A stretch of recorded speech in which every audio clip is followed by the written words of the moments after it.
You can get this broadcast live on our YouTube channel, on the Parliamentary Broadcasting Unit, as well as on the Senate of Kenya, as well as on KBC Channel 1. My name is Gladys Mungai, and I'll be taking you through the highlights in the order of business this afternoon.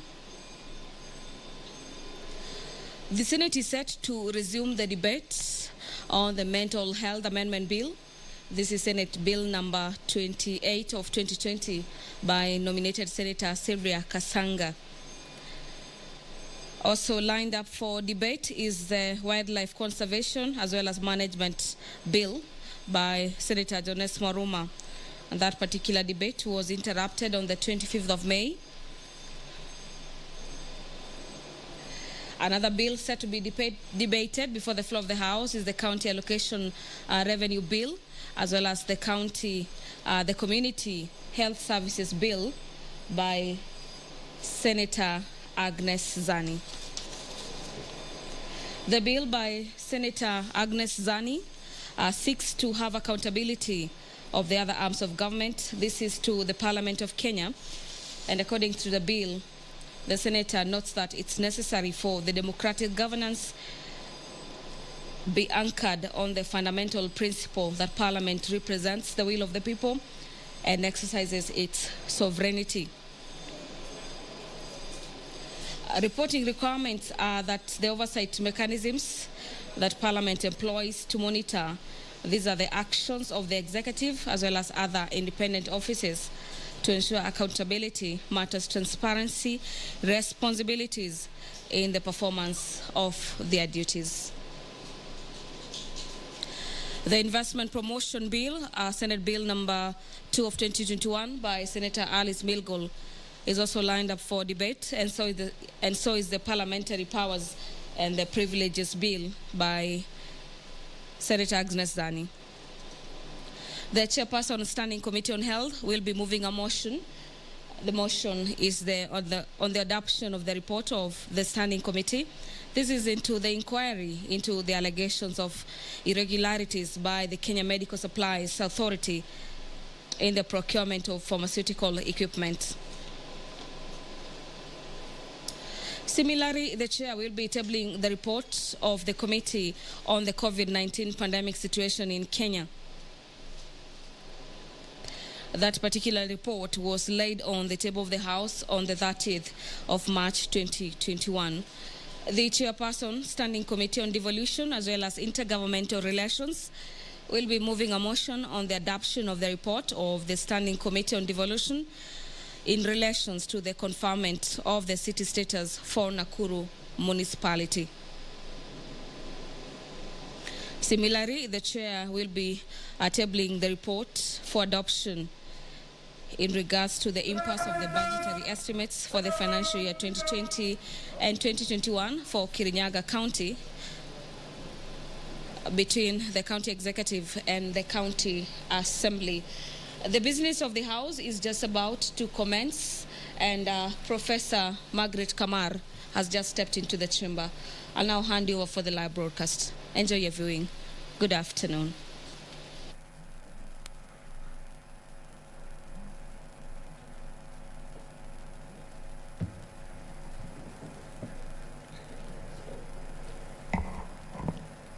Prayer. Almighty God, we beseech you to behold with your abundant favor and blessings as your servants whom you have been pleased to call to leadership positions in this republic. We seek guidance to treat and consider all matters that shall come under our deliberations in so just and faithful a manner as to advance the peace, prosperity, and welfare of our country and of those whose interests you have committed to our church. Amen.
Order number 1, administration of oath.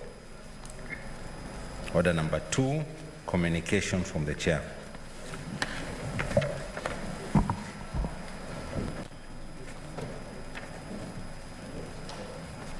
Honorable Senators, I have a communication to make on visiting staff from Lamu County Assembly. Honorable Senators, I would like to acknowledge the presence in the Speaker's Gallery this afternoon of visiting staff from Lamu County Assembly. The County Assembly staff are here on a 5-day benchmarking visit. The objective of the visit is to provide an opportunity for the officers to engage and learn from their respective counterparts in the Senate. I request that the officers stand when called out so that they may be acknowledged in the Senate tradition. Senator, you can walk in first.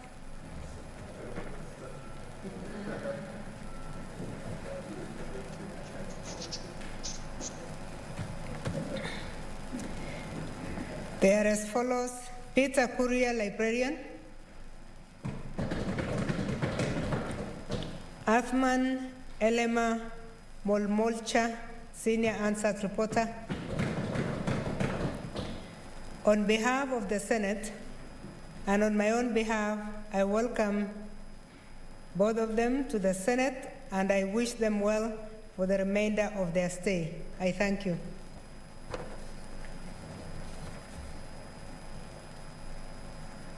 Next order. Okay, I can see there are 2 members who would like to join me. Senator Zani Agnes Philomena. Thank you, Madam Speaker. Allow me to join you in welcoming the officers from Lamu County to the Senate. We're in the second phase of devolution, having started this whole journey around 2013. And there have been a lot of changes, both at the county level and indeed also at the Senate. So there's a lot to take in, even as we move with the dynamics of ensuring that devolution is well entrenched within the counties. We've had several challenges over time. We've tried to surmount them. We've tried to bring various legislation to help to ensure that counties are well run. We've encouraged the whole issue of on-source revenue, because revenue is a big issue within the counties.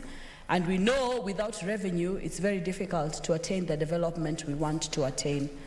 So as we welcome you, and as you join us this afternoon, we'll be discussing and debating the county allocation of revenue bill, probably coming up this afternoon.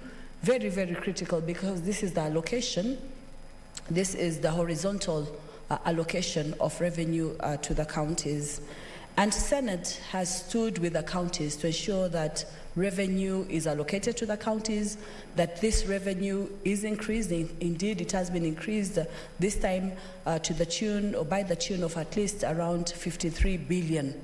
So we are working hard as the Senate to ensure that counties thrive, but without officers in the counties also playing their role, this becomes very, very difficult. So we are hoping that during this time, when you're able to benchmark, you can see how you can enhance various aspects within Lamu County, within the coast region, because the coast region also needs to be able to benefit from devolution. So we wish you well. We are here to answer any questions, even as we meet along the corridors and interact with you, and as you listen to us this afternoon. Welcome to the Senate of Kenya. Thank you, Madam Speaker. Thank you, Senator. Senator Langat, Christopher Andrew. Thank you, Madam Speaker, for also giving me this opportunity to join you in welcoming and congratulating the officers from Lamu County. And I want to say Lamu is one of our smallest counties. It's like our baby, and we love Lamu so much. And I want to say they are welcome in this Senate. The Senate is their home, Madam Speaker, and this interaction is very healthy because the Senate is the father or the mother of devolution, and this is where we determine the resources that goes to our counties. We also do the oversight, and we want to encourage them as officials of the counties that integrity in work, transparency and accountability is what the Senate wants from them. More often than not, Madam Speaker, we encounter several challenges because of corruption in our counties. We would like to encourage our officers from our counties to be very humane in dealing and professional in dealing with the county resources. This is because you find very well that, Madam Speaker, most of the people working in our counties come from those particular local areas. And their mark of integrity and professionalism in whatever they are doing in their counties goes down as legacy, and it will be remembered. The same way, whatever wrongs they do, they'll not get out of those counties because they will have laid down their brothers and sisters and the next generation. So wherever we as the senators want to encourage them to support our counties, the little resources we are fighting for here. Remember Team Kenya so well. We fought seriously to save counties, especially small counties like Lamu, which were to lose a lot of money.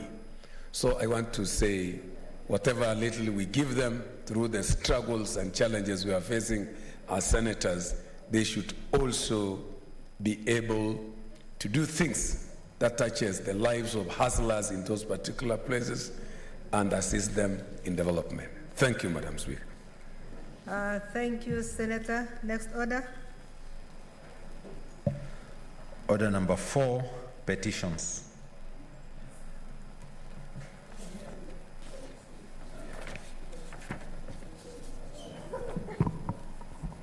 Order, senators.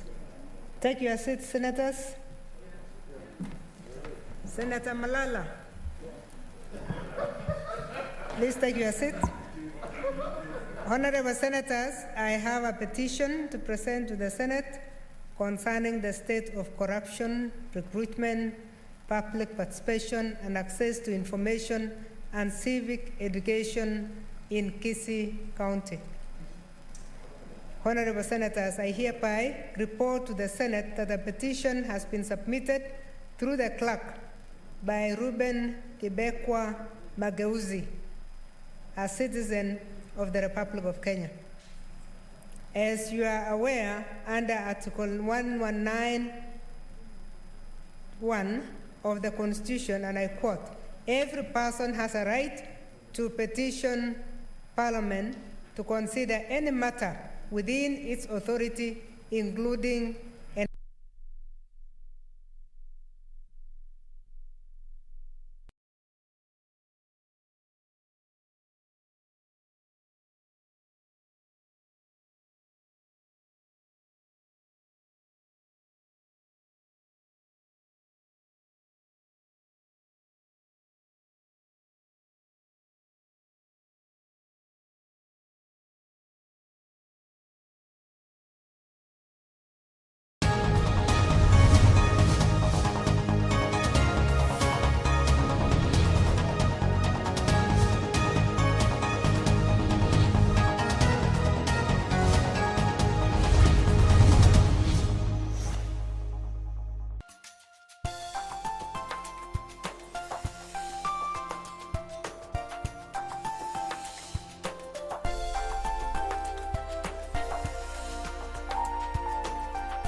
Tonight on KBC Channel 1.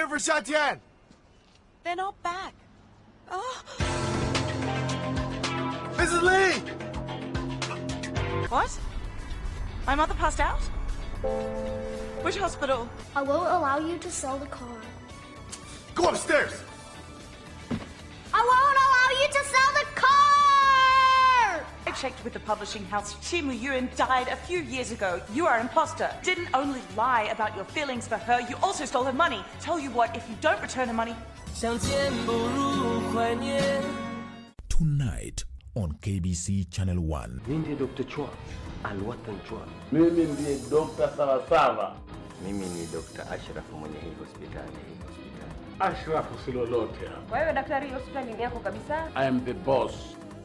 Okay. That's all. Next passion. Huyu mwanangu mimi namuona kulegea tu. Afaa tumpatie tu pamoja ya maji. Maji asikioni. Hii chupa moja mama kisha tufanya sahali. Lakini kama wengine tutatia lita 20. Si majanga haya. Next passion. Basi. Next passion. Yuendesha. Uga muzo bongo. Tonight on KBC Channel 1. If your daughter won't cooperate, then you're being useless. So you do what you have to do, but I want her to have enough nutrition and to get stronger. Is that clear? If you had told me that you already had a partner, everything about us would have been completely different, Dad. Believe me, I had tried. Honestly. Look, Uncle, the sad thing is, well, your son is a criminal and he must pay for what he did. I couldn't believe he came to rob us. You know what I mean. He took advantage of our trust in you, so he deserves it. I'm going to see a lawyer, Maya. After that terrible thing that you did, You have said I'm going enough. to sue for custody. And I won't give her to you ever again. And you're not sending her to America. You hear me? Tonight on KBC Channel 1. We not the Congo long just like the Amazon. Split big like a cylinder, man of beat like God. That's my word. Time for me do it now. I hope you heard, girl. I found true love and it feels like freedom. Oh my God. I'll give you all you want. Don't even have to ask. What will you give me in return? Give you all my love. My love, my love, my love, my love, my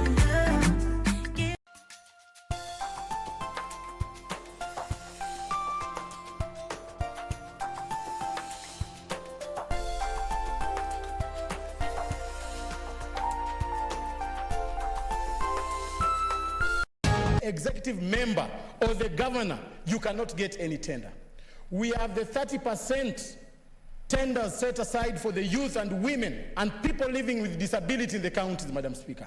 Those tenders have been taken away by the same people who are taking up big tenders in the counties, Madam Speaker. Madam Speaker, I was disturbed with a case in my county whereby there was a tender which was floated for bush clearing. Each tender was costing 4 million shillings. They had tendered for 12 tenders for bush clearing, Madam Speaker. Madam Speaker, bush clearing only requires labor and a few equipment like pangas and djembes, Madam Speaker. Such tenders should be given to the young people of this republic. Such tenders should be given to the women of this country so that we can stimulate their capacity to even do bigger tenders. Unfortunately, in Kakamega County, those tenders were given to companies which have been doing tenders worth 100 million, Madam Speaker. This is sad. I want to call upon governors of this republic.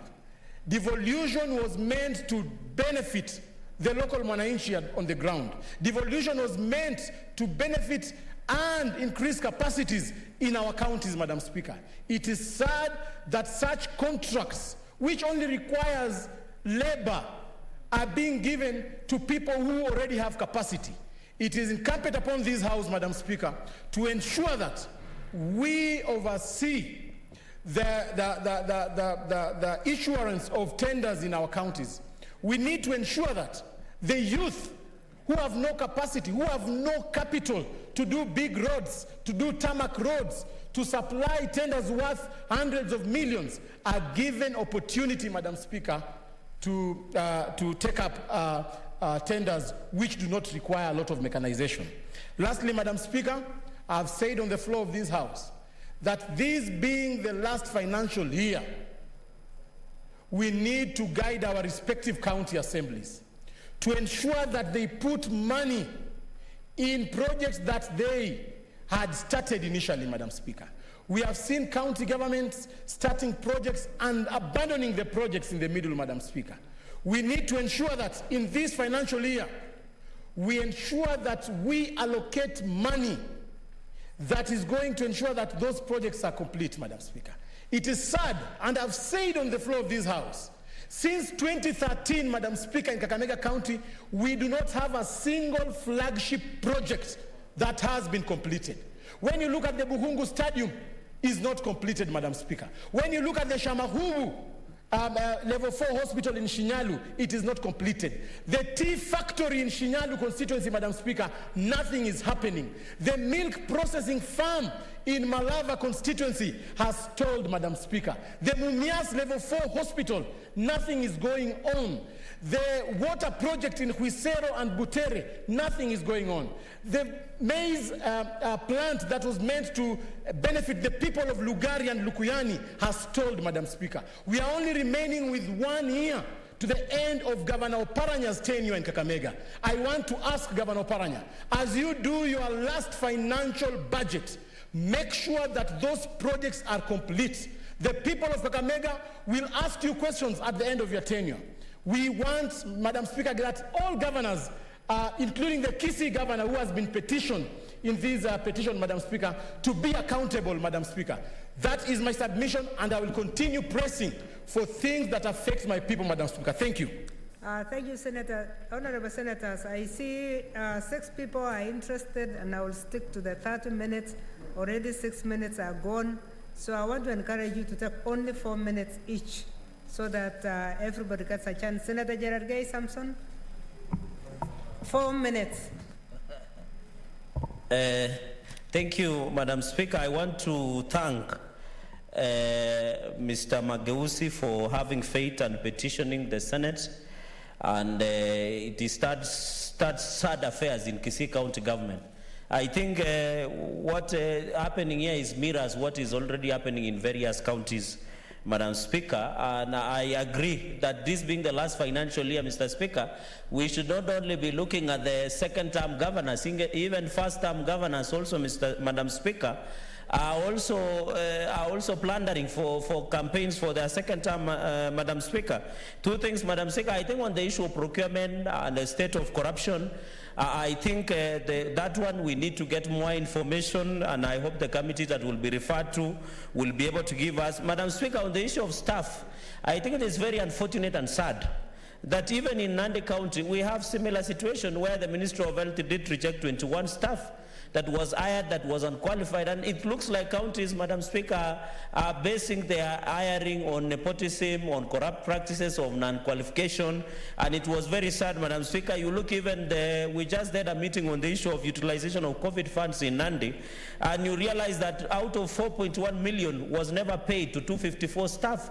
And Madam Speaker, these are small-time staff like drivers, receptionists, watchmen, cleaners, and many people that work within the Nandi County government staff, Madam Speaker, and yet the money was released of 244 million, yet 4.1 million has not been paid to allowances that belong to this staff, Madam Speaker. So this issue of wage bill, the issue of staff recruitment process, I think as a Senate we must, because we are supposed to assist and much as we oversight counties, we must also come up with a way. I know there is already a law that 30% should not go beyond recurrent. You find most counties are going beyond the recurrent expenditure, Madam Speaker. The wage bill is over superseding the development expenses, Madam Speaker. And I think going into the future, the issue of staff recruitment, because you have a new governor coming in, he comes with these people, he hires new people. And I think, Madam Speaker, on that issue, we also have a similar problem in Nandi County. Madam Speaker, finally, on the issue of County Economic Forum, I think this is the provision of the law.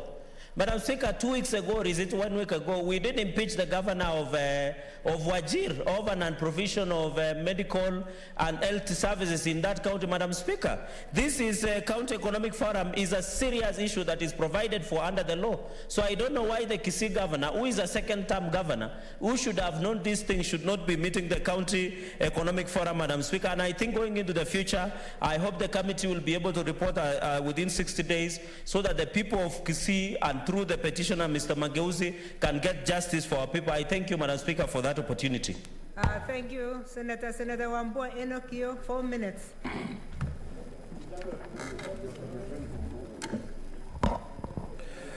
Madam Speaker, I thank you for this opportunity. I want to join my colleagues in congratulating the petitioner and hasten to add, Madam Speaker, that issues of corruption are not unique to Kisii County, that it would appear that when we devote functions to the counties, perhaps the greatest function that we devolved to the counties, Madam Speaker, is corruption.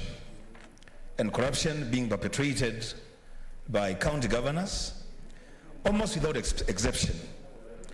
Madam Speaker, I come from a county, Kitui, that is arguably one of the counties that is topping the charts in terms of corruption perpetrated by the county government of Kitui, Madam Speaker. And Madam Speaker, I want to address myself to 2 issues.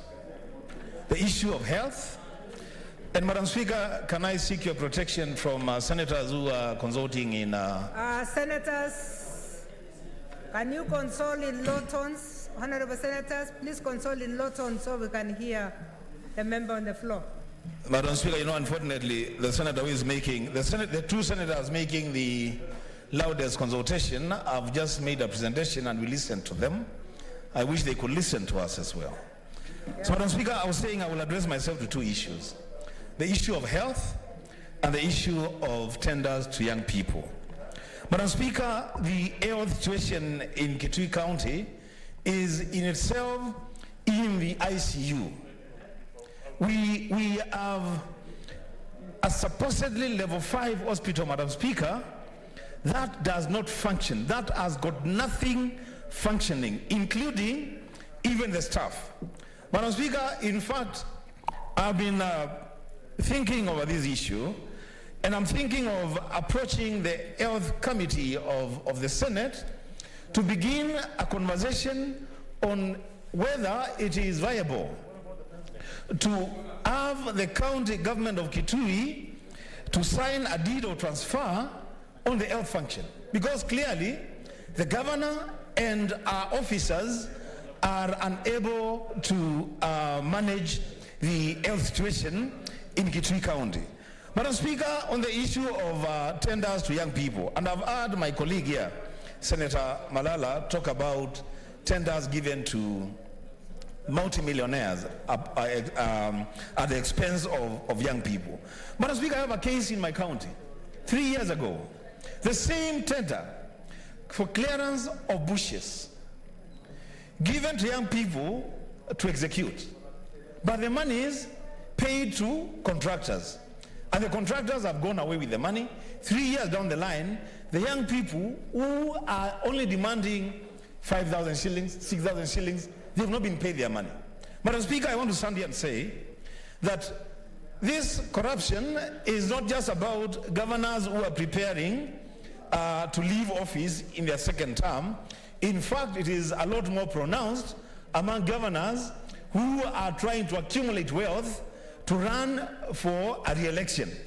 And I want to stand on the floor of this House, Madam Speaker, and say that as we pursue the possibility of reverting the health function in Kitui County to the national government, Madam Speaker, I want to say without blinking an eye that a time maybe has come that apart from just impeaching governors, governors should be taken to court and jailed for theft of county resources. Madam Speaker, I support the petition. Thank you, Senator Mwaruma. Jonas Mwashushe, 4 minutes, please.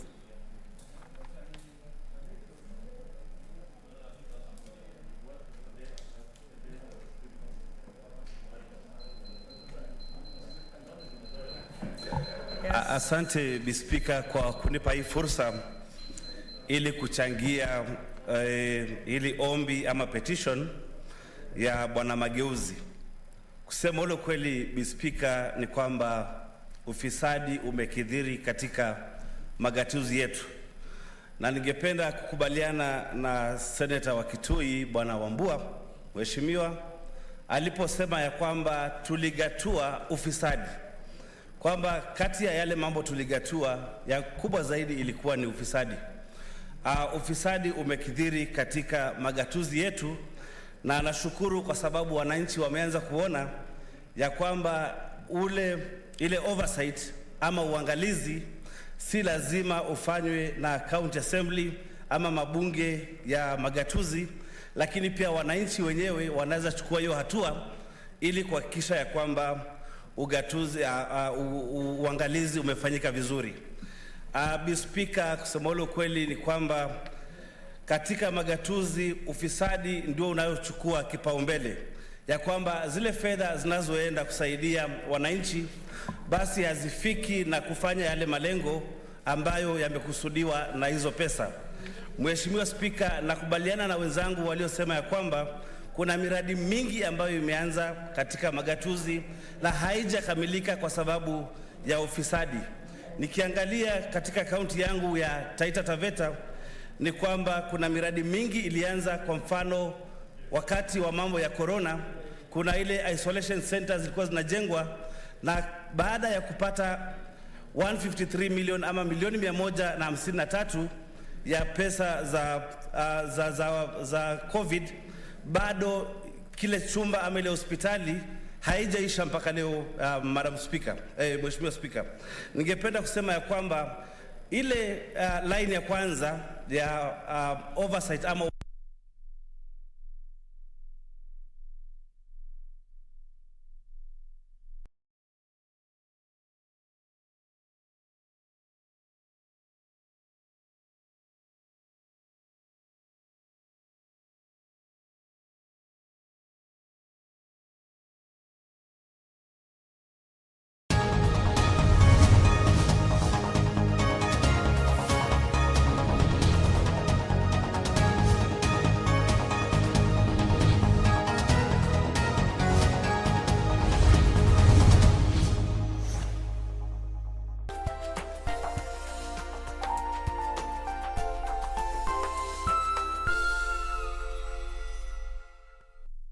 unaoendelea katika magatuzi ama kwa mabunge ya magatuzi, basi waje Senate walete maombi, walete petitions, na sisi tuangalie jinsi tutakavyoendelea. Na Speaker, ningependa kusema kwamba na tutafuatizia vile hii petition itakavyoenda, na ndani ya siku 60 basi Bwana Mageuzi apate majibu yake ya hiyo ombi, na watu wa Kisii wapate afueni kwa hayo masuala yaliyoibuka na Bwana Mageuzi. Asante Speaker kwa hii nafasi. Thank you. Senator Kilonzo Mutula Jr. 4 minutes. Thank you, Madam Speaker. I rise to support the petition and agree with a lot of the sentiments raised by the senators, that it appears as if governors are hoarding information. Governors cannot release information at county level, that members of the public, and this particular petitioner, we must credit him for being vigilant, must come to the Senate for very little information to be given. I saw the same when it came to the COVID funds in relation to Makueni, that simple questions asked by the county assemblies were not responded to until the health committee convened a sitting so many days later. And it's the same everywhere. It's the same case when the governor of Nakuru was requested to make statements about the petition on the street children who were dumped somewhere in a forest. Same cases. Madam Speaker, this petition is timely, and perhaps the committee that who will hear this petition must make it very clear that the right to information and access to information under Article 35 is not a preserve of information being brought to the Senate. That information must be given to the public.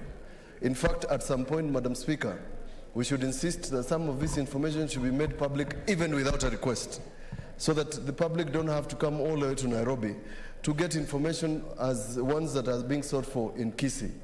It is a disease that is prevalent along the 47 counties, and I hope we can get a quick resolution to this, Madam Speaker. But a penalty must be prescribed. When we did the access to information law, we put a penalty for refusal to release information. I support the petition. Thank you, Madam Speaker. Thank you, Senator. Senator Wetangula Moses Masika.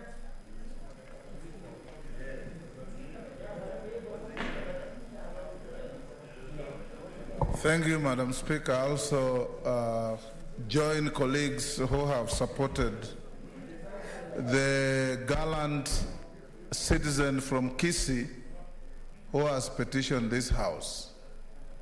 Madam Speaker, it is a very unfortunate situation all over the country that governors don't seem to understand or even appreciate the line between public property and private property, to the extent that governors run counties as if they're personal entities, even denying the public information or setting up critical organs that are part and parcel of what would make devolution succeed.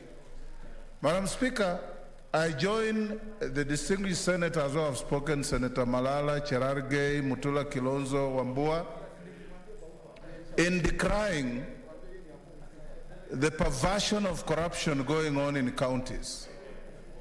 Some cases reach this House, some don't, but what is going on out there, Madam Speaker, is disheartening to the spirit of devolution. Governors treat public finances as if they are their hard-earned monies. They use the monies to go around doing all manner of crazy things, bribing anybody who comes their way to get their way, bullying those who don't agree with them, and doing very, very strange things. And we say here over and over, Madam Speaker, that the institutions of governance in this country must be strengthened.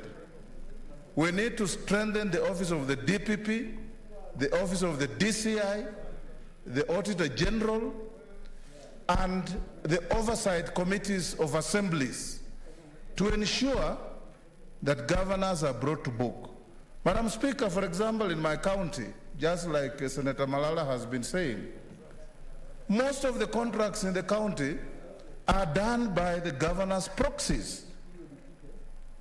Literally, road constructions, any supplies, you'll find phony companies all over, but they're all proxies of the governor.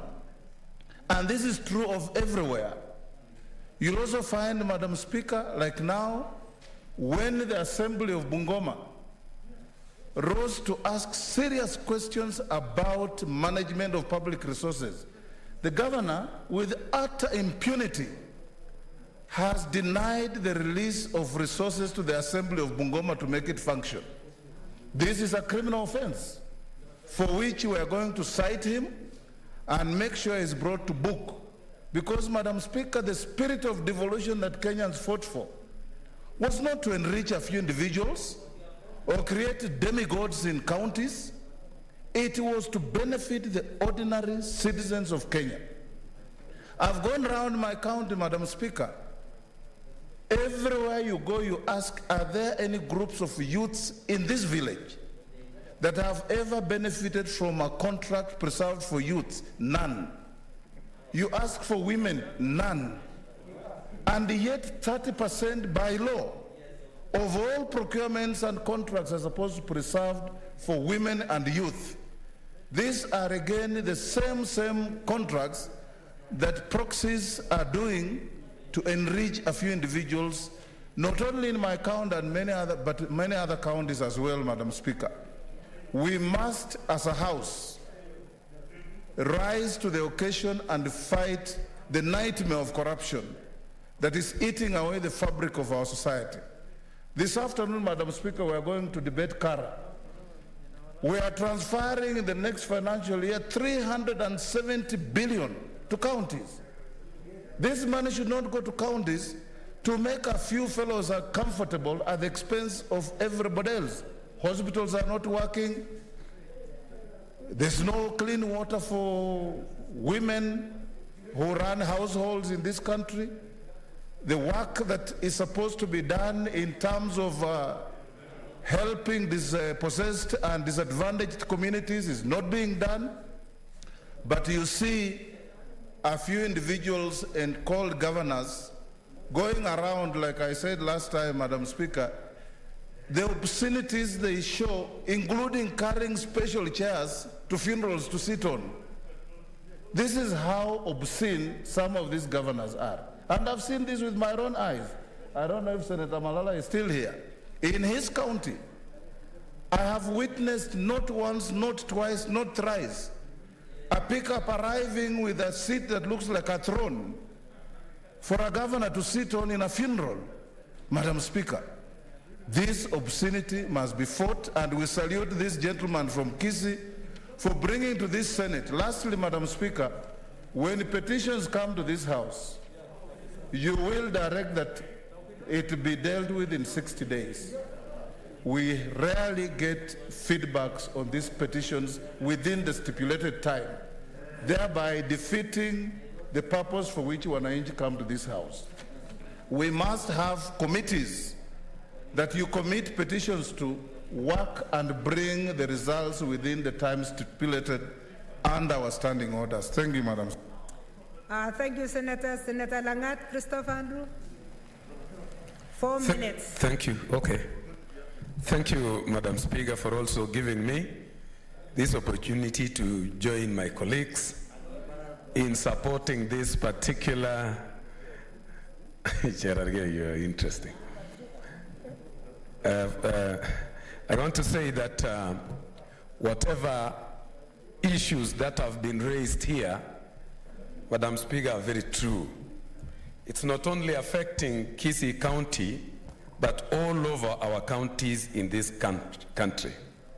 For example, when we talk about issues to do with procurement in this in our counties is so skewed, and very unprofessional activities are taking place. If you check what is happening in all of our counties, the procurement rules are not followed by any governor. They influence the procurement officers. Sometimes even when we ask the procurement officers if they are if they are aware of whatever they are doing, you can hear them saying we are following the direction of the boss, leading to terrible corruption, which siphon the county money to individual pockets of some people. So I want to say we must fight this particular menace seriously as the Senate, and I really support this particular petitioner from Kisii. And I want to say, Madam Speaker, that when we get across most of our counties, there are several projects that have stalled. Worst of all are those particular projects in counties which their founding governors never succeeded to go to their second term. The governors who came in completely ignored those projects, yet a lot of money had been injected into them. If you go to my county in Bomet, there is a very massive stadium which was constructed by the first governor. But up to today, when he left, that particular project, which had costed a lot of money to the county, has become a white elephant. So I want to say these particular practices, we must fight these particular corrupt individuals in our counties, Madam Speaker, that are enriching themselves through public resources. And I want also to mention something on recruitment process. Some governors are so terrible. I'd wish to tell Wetangula, Senator, that there's a governor from somewhere who has recruited 632 people in the name of public health workers. They were never interviewed. Their qualifications were not mentioned. That is your county. Their qualifications were not mentioned. They are paid through M-Pesa 2,000 every month. You cannot even tell if those people are existing or they are ghosts. These governors are terrible, and I want to say we must check. When we ask them, they say, I'm a politician as well, and I'm a... Is it over? Okay, thank you. Okay, I'm still there.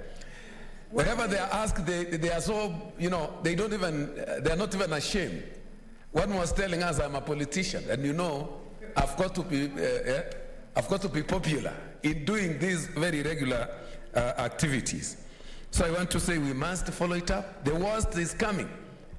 Most of the money we are actually dispersing from here is all consumed through litigation in courts. You find a county with almost 1.something billion going every month to pay lawyers because of irregular recruitment, creating positions that are not constitutional. And when people petition and take these cases to court, our counties are paying a lot of money on the same. So I would like to salute this particular gentleman who brought this petition and actually urge the particular committee that will take over this one to take it seriously so that justice may be restored in Kisii and all other counties. Thank you, Madam Speaker. Thank you, Senator. That finishes the in-house members.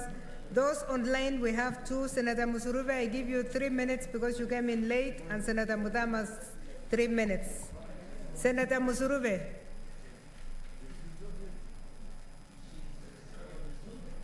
Senator Musuruve online. Okay, Senator Mudama online. Senator Mudama. Thank you. You will have a way of doing that under other business. Honorable Senators, pass for understanding order 2321. The petition is hereby committed to the Standing Committee on Devolution and Intergovernmental Relations for its consideration. In terms of Standing Order 2322, the committee is required in not more than 60 calendar days from the time of reading the prayer to respond to the petitioner by way of a report addressed to the petitioner and laid on the table of the House. Honorable chairs of committees, it's been raised now and again that adhering to these 60 days has not been forthcoming. Please, let's stick to 60 days. I thank you. Next order. Order number 5, papers.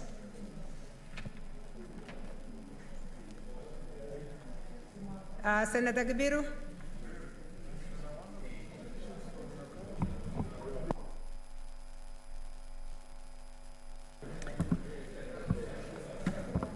Madam Speaker, I beg to lay the following paper of this to lay the following paper on the table of the Senate today, Wednesday, 2nd June 2021. Report of the Standing Committee on Finance and Budget on the county allocation of revenue bill, Senate Bill number 30 of 2021. Thank you, Madam Speaker. Next order.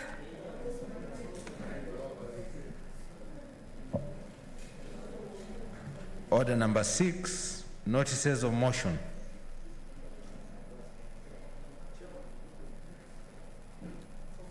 Senator Kibiru again.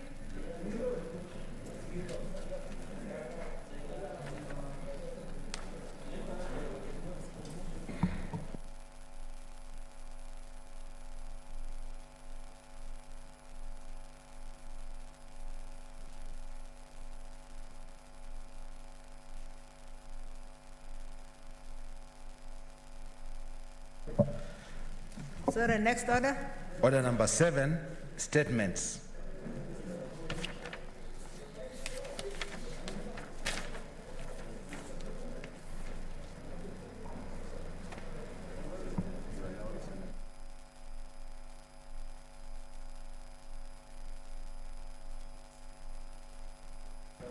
Honorable Senators, statements pursuant to Standing Order 47-1 brought by Senator for Vika have been deferred out of his personal request. So we go to statements pursuant to Standing Order 48-1, and the first statement is by the Senator for Lamu County, Senator Anwar Loitiptip. Senator Loitiptip is not here. He's not online either. So the second one is from the Senator for Murang'a County, Senator Irungu Kangata. He's not here and he's not online. Same thing affects statement number 3, the same Senator of Murang'a.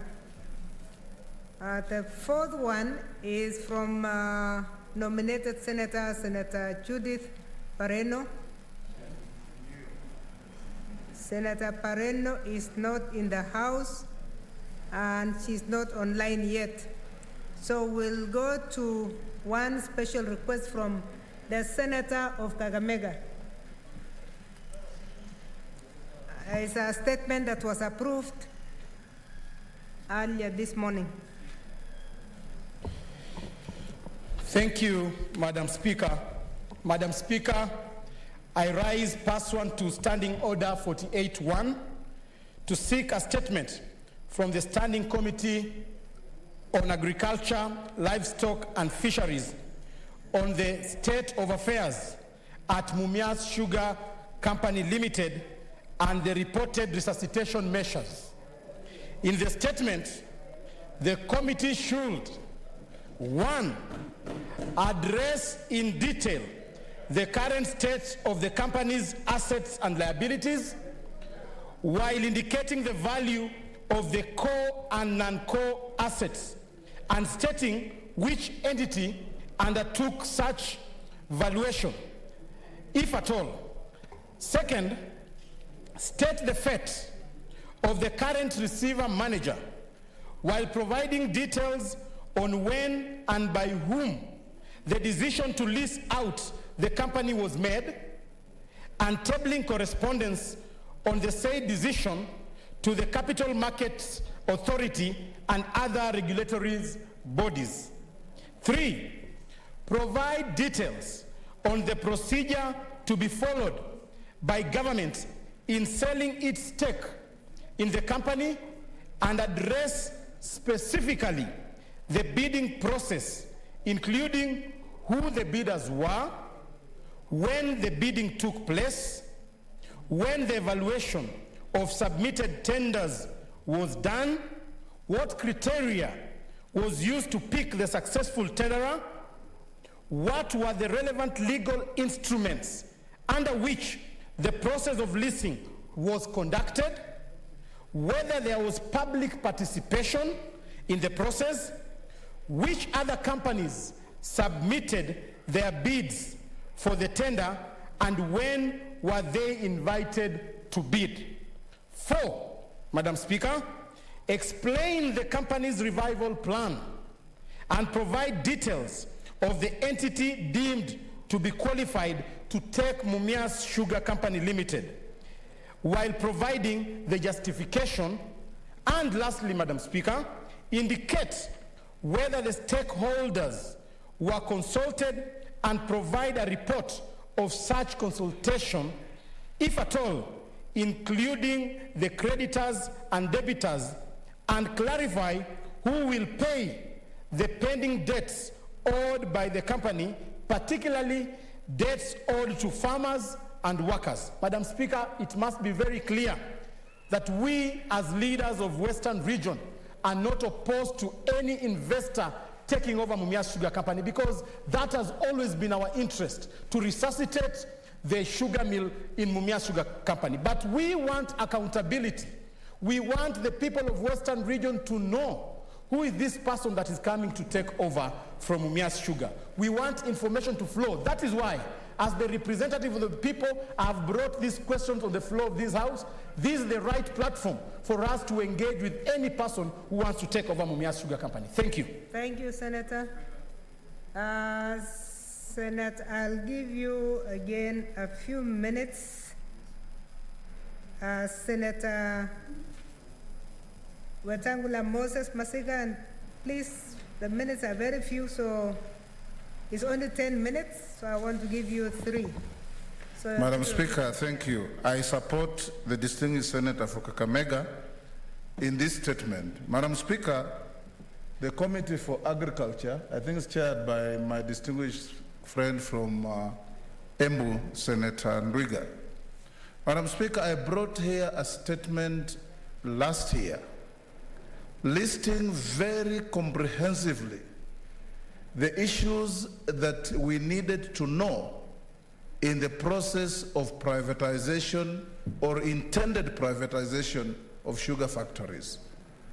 Senator Ndwiga and his committee have neither informed me of the developments to that statement nor brought any answer to this House, but I believe they will do that, although it has taken inordinately long.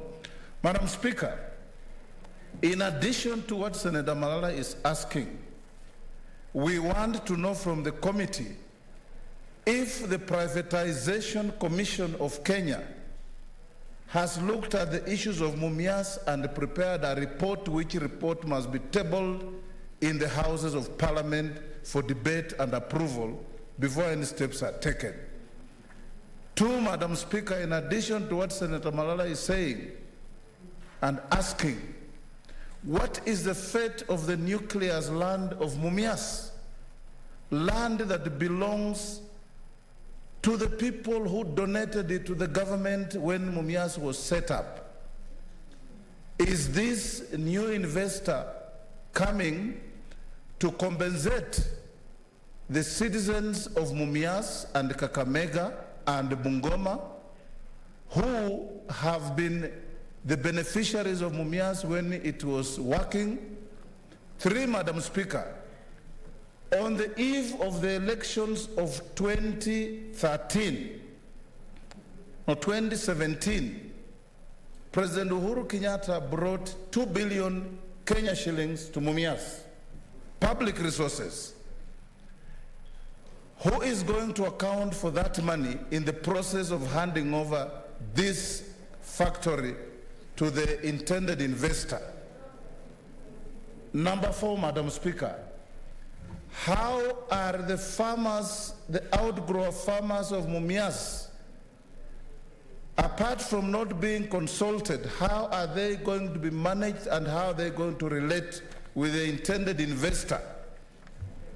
Number 5, is the intended investor going to pay out debts that are owed to the farmers in terms of cane delivered and cane not paid for? Number 6, the workers of Mumias, Madam Speaker, who have not received any salaries for months, and those who have retired with no benefits because statutory deductions were never paid to NSSF. Is the intended investor going to foot this bill? Above all, Madam Speaker, we want to know from the chairman of the committee, and I'm happy to Senator Ndwiga because he exhibited some rare competence when he was Minister for Cooperatives, and I believe he can carry that competence to this committee. Can he tell the country, Madam Speaker, whether the government has now abandoned the policy of dealing with sugar factories as an entity from Nzoia, Mumias, Chemelil, Muhoroni, Soni, and is now segmenting and bisecting the factories and dealing with them as individual entities, and therefore weakening the opportunity and the resolve of our collectivity in fighting for sugar farmers and beneficiaries there to who number over 10 million in the sugar belt of this country. Thank you, Madam. Thank you, Senator. Senator Gerard Gay, Samson Zibrotich. Madam Speaker, thank you very much. I want to support the statement by my brother, Senator Malala. Madam Speaker, I think early in April, over 800 workers were fired or were sent home. So these are some of the issues, because as we talk, there are 800 people who used to work with Mumias, but they were released there a few months ago. And Mr. Speaker, on the issue of, Madam Speaker, on the issue of acreage, what happens within Mumias, the investor should tell us, because we are aware that land, as Senator Wetangula said, was donated. When you pass through Mumias, and I've been a frequent visitor there a few weeks ago to Mumias, and you can see people now are farming maize, Madam Speaker, even housing and grazing their cattle. So what happens within that nucleus, Madam Speaker? And I think on the issue of bailout, the committee should tell us what happened to the 2 billion that was given to the company. Madam Speaker, in conclusion, I have seen in Kisumu, where Nandi is in the nucleus of Moroni, Miwani, and Chemelil. Madam Speaker, there was an agenda of leasing, and I remember with Senator Malala, Senator Wetangula, Senator Murkomen, and Senator Wambua, we did visit during when we were visit on Kibos. And the issue of farmers was how was the leasing was being done of sugarcane nucleus without the involvement of farmers. Madam Speaker, as we speak, some of us are not opposed on development across the country.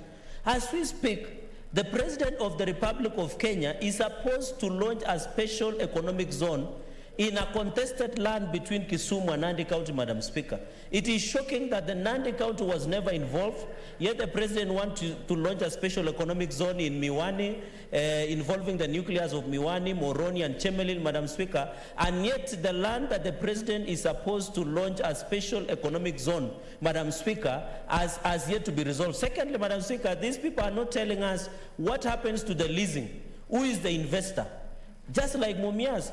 So we are seeing that it has been floated tender for the nucleus of Moroni, Miwani, Chemelil, Madam Speaker, which Nandi is part of the 10 million and part of the planting area of the sugarcane.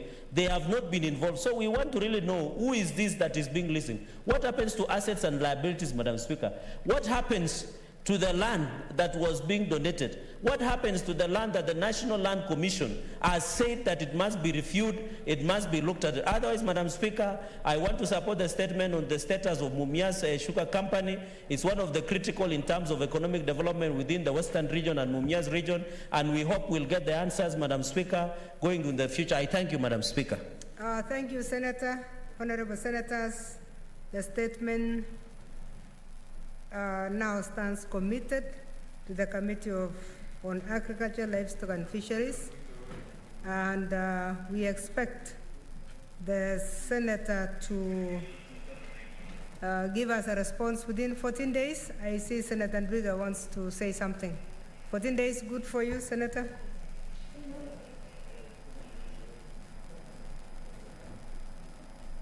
Give Senator Ndwiga the microphone. Yes, Madam Speaker. Indeed, that is quite a thorny issue, and it's an issue that my committee will look at expeditiously, and within 14 days we'll be able to give you that response. But above that, Mr. Speaker, is the feeling of the committee and my personal feeling that issues sugar, we need to have a sugar conference out that side. A sugar conference is the feeling of this committee that all these sugar issues, some of them are breezed through very casually by the executive and the Ministry of Agriculture. And I feel, Mr. Speaker, the committee feels that we need, and we will facilitate that sitting, that conference, a sugar conference, so that we discuss all sugar issues. And the people, members will get to know the focus of government and the new policies and privatization policies, who is taking off. But even before we get there, we'll deal with Mumias, as by the Honorable Senator. Within 14 days, we'll give you that statement. Thank you, Senator. Honorable Senators, we are now on statements. There is a point of order from Senator Wambua Enoch. Madam Speaker, I thank you. I'm raising a point of order on the issue of statements, Madam Speaker. Madam Speaker, there is a statement that I made here on the floor of this House more than a month ago on the plight of former councillors. And Madam Speaker, the chair for Labour undertook to deal with that issue within 14 days. Madam Speaker, what has happened now is that the councillors themselves are now approaching government directly to plead for their case. Madam Speaker, why I rise on this issue is because we miss out on an opportunity as the Senate to demonstrate duty of care for leaders, Madam Speaker. Madam Speaker, when I spoke to Senator Sakaja about this issue, I was of the impression that the best way of dealing with this matter was for the committee to visit selected regions and meet with the councillors and get a feel, a one-on-one feel on the suffering that these people, Madam Speaker, are being exposed to. Madam Speaker, to this date, I have not heard anything from the committee, and I want to plead with you, Madam Speaker, that you direct, if you will, that this committee undertakes this matter as a matter of great importance. This is not the way, Madam Speaker, we want to treat our leaders. Tomorrow, some of us will be out of leadership, and we don't want to be treated in the manner that the former councillors are being treated in this republic, Madam Speaker. It's something you can do as a Senate. It's something that we can make sure returns some benefit to those people who wasted their energy, their resources in serving Kenyans, and today they have been reduced into paupers. I thank you, Madam Speaker. Thank you, Senator. I think that was a valid point of order. Honorable Senators, chairs of committees, I just want to point out our standing order 48(3)B, that within the agreed period, you are even expected to invite the minister or the senator who has asked the question. Please, let's obey our own standing orders, and when we commit ourselves to 14 days, let it be 14 days. On the same, we had finished because we had agreed with the senator. What do you want to add to that, Senator Gerarke? Thank you, Madam Speaker. I think what I can say, it is there was a motion then. I remember, I think it was in 2018 or thereabout, where the senator for Laikipia, Senator Kinyua, brought the motion, and I'm the one who seconded. And it was transmitted to I think to the Ministry of Treasury, and there was some consultation with the National Assembly. So, Madam Speaker, apart from the statement by Senator Wambua on the issue of councillors' payment, and there was supposed to be regularization to give us advice. In fact, Madam Speaker, I remember the recommendation of that motion was the Minister in charge of Treasury, then Rotich, but now Ukuri Yatani, was supposed to advise Parliament on how the payments can be done for the councillors. And I agree, Madam Speaker, that these councillors should not be left at the mercy of the executive whether they need to pay or not. But I think the motion that we had, that was, if the answered can be also used in reference, was also discussed that this issue of councillors must at least be resolved once and for all. And I hope that looking at the statement, I could also invite in your direction that the committee concerned should look also at the recommendations or the resolve of that motion that was being debated on this House. I thank you, Madam Speaker, for that, so that our councillors also, all of us, Madam Speaker, in leadership, next time we might not be there, and it is important that our welfare or the welfare of former leaders should be looked into, not because we want to overburden the public in terms of its funds, but also to ensure that they have served this country and their welfare are being taken care of. I thank you, Madam Speaker.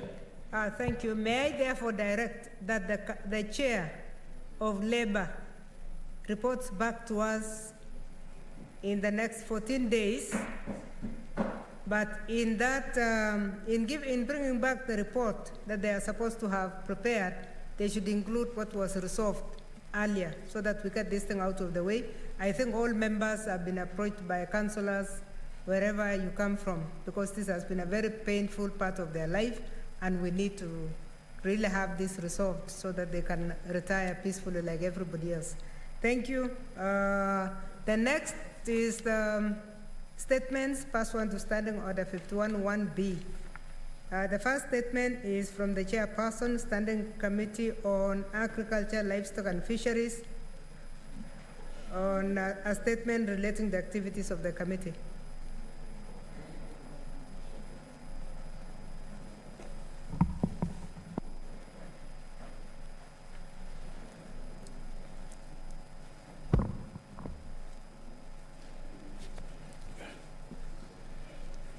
Thank you, Madam Chair. I rise pursuant to Standing Order 51-1B to make a statement on the activities of the Standing Committee on Agriculture, Livestock and Fisheries for the period commencing 9th February to 19th March 2021.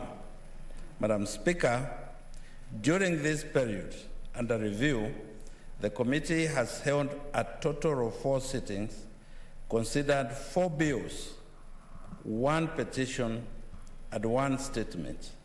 The committee also held its work planning retreat between 18th and 21st February 2021.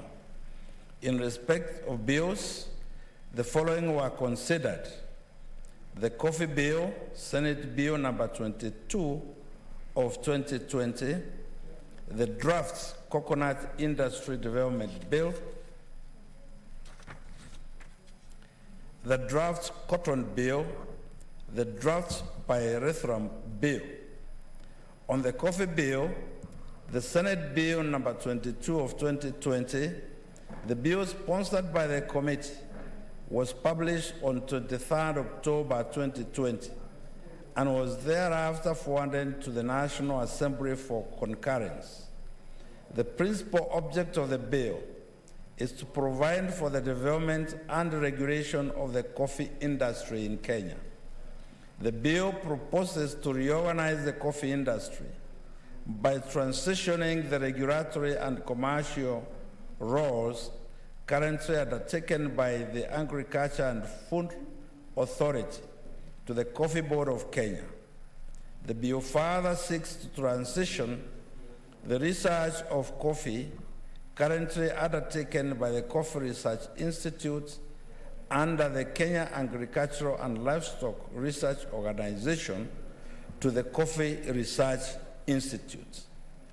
Noting that the bill would be due for first reading within a short time, and Madam Chair, the bill has already been read a first time. And that a similar draft coffee bill had been developed by the Ministry of Agriculture, Livestock, Fisheries, and Cooperatives.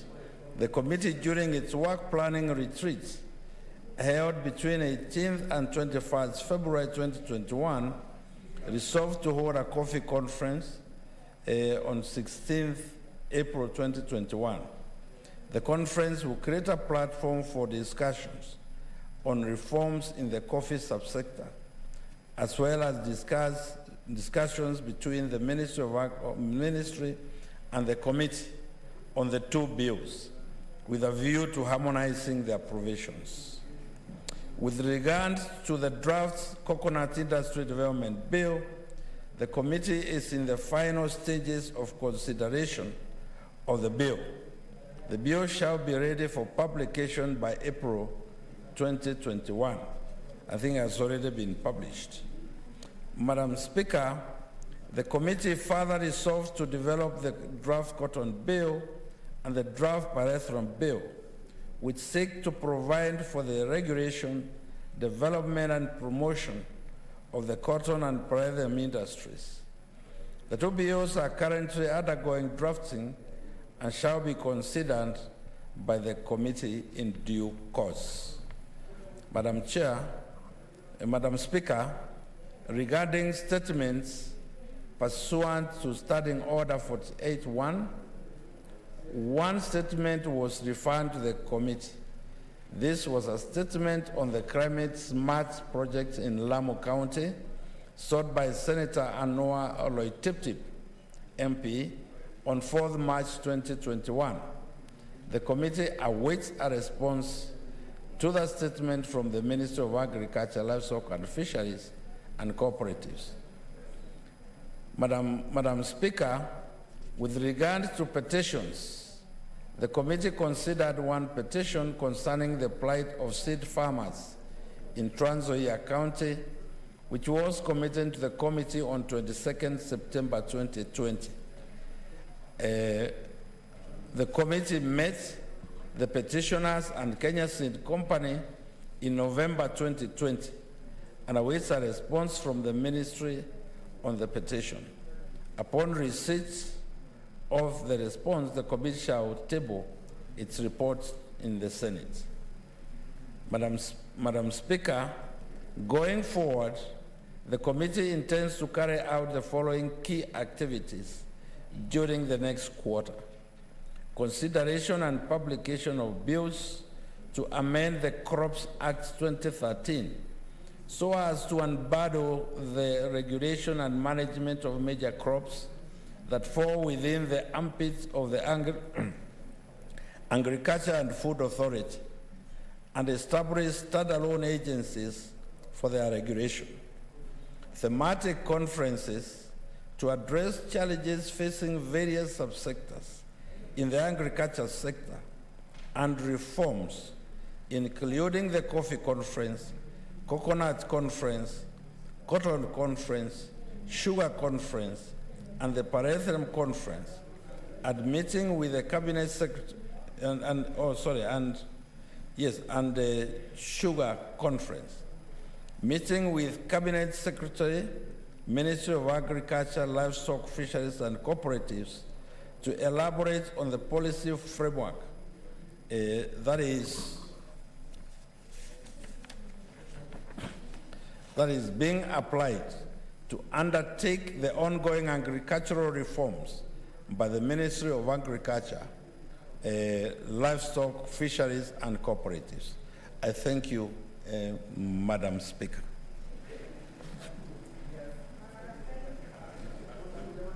Thank you, Senator. The next statement is from the Chairperson, Standing Committee. Yes, Senator Wetangula.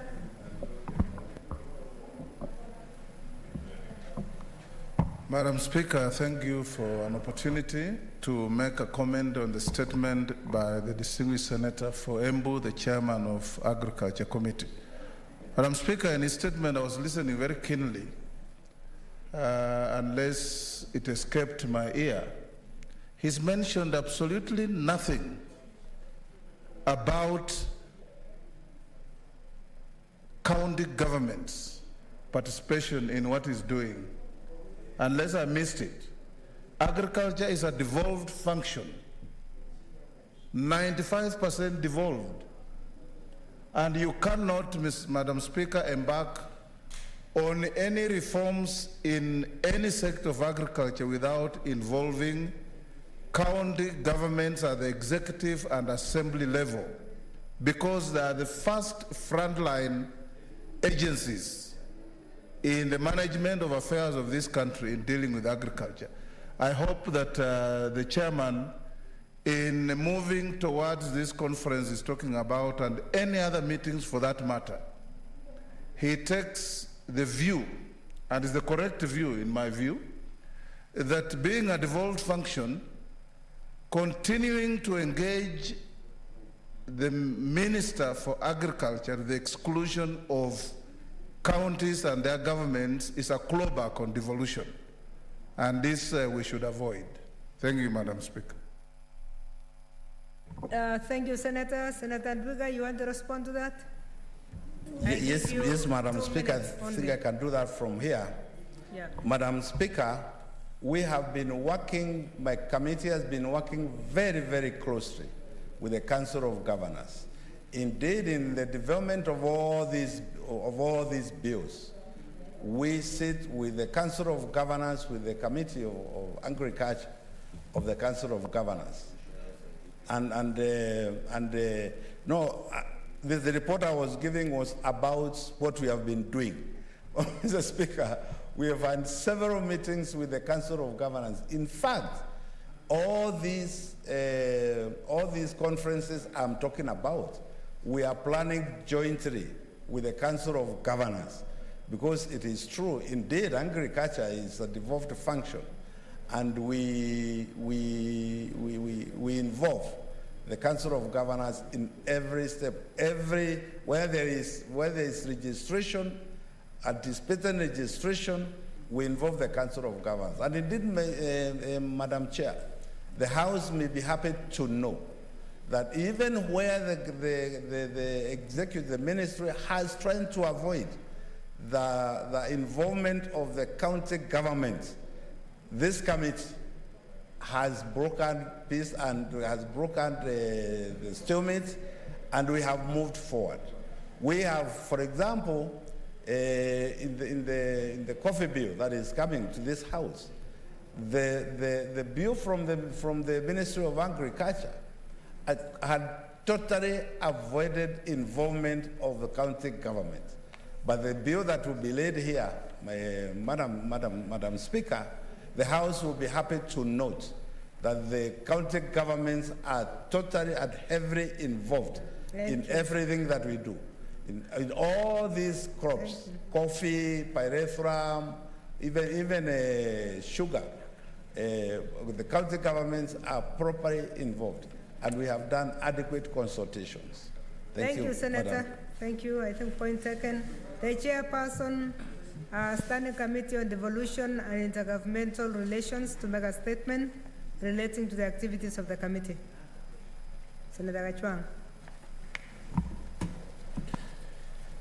Madam Speaker, I rise pursuant to Standing Order 51(1)B to make a statement on the activities of the Standing Committee on Devolution and Intergovernmental Relations for the period commencing 1st of June 2020 to 5th of March 2021.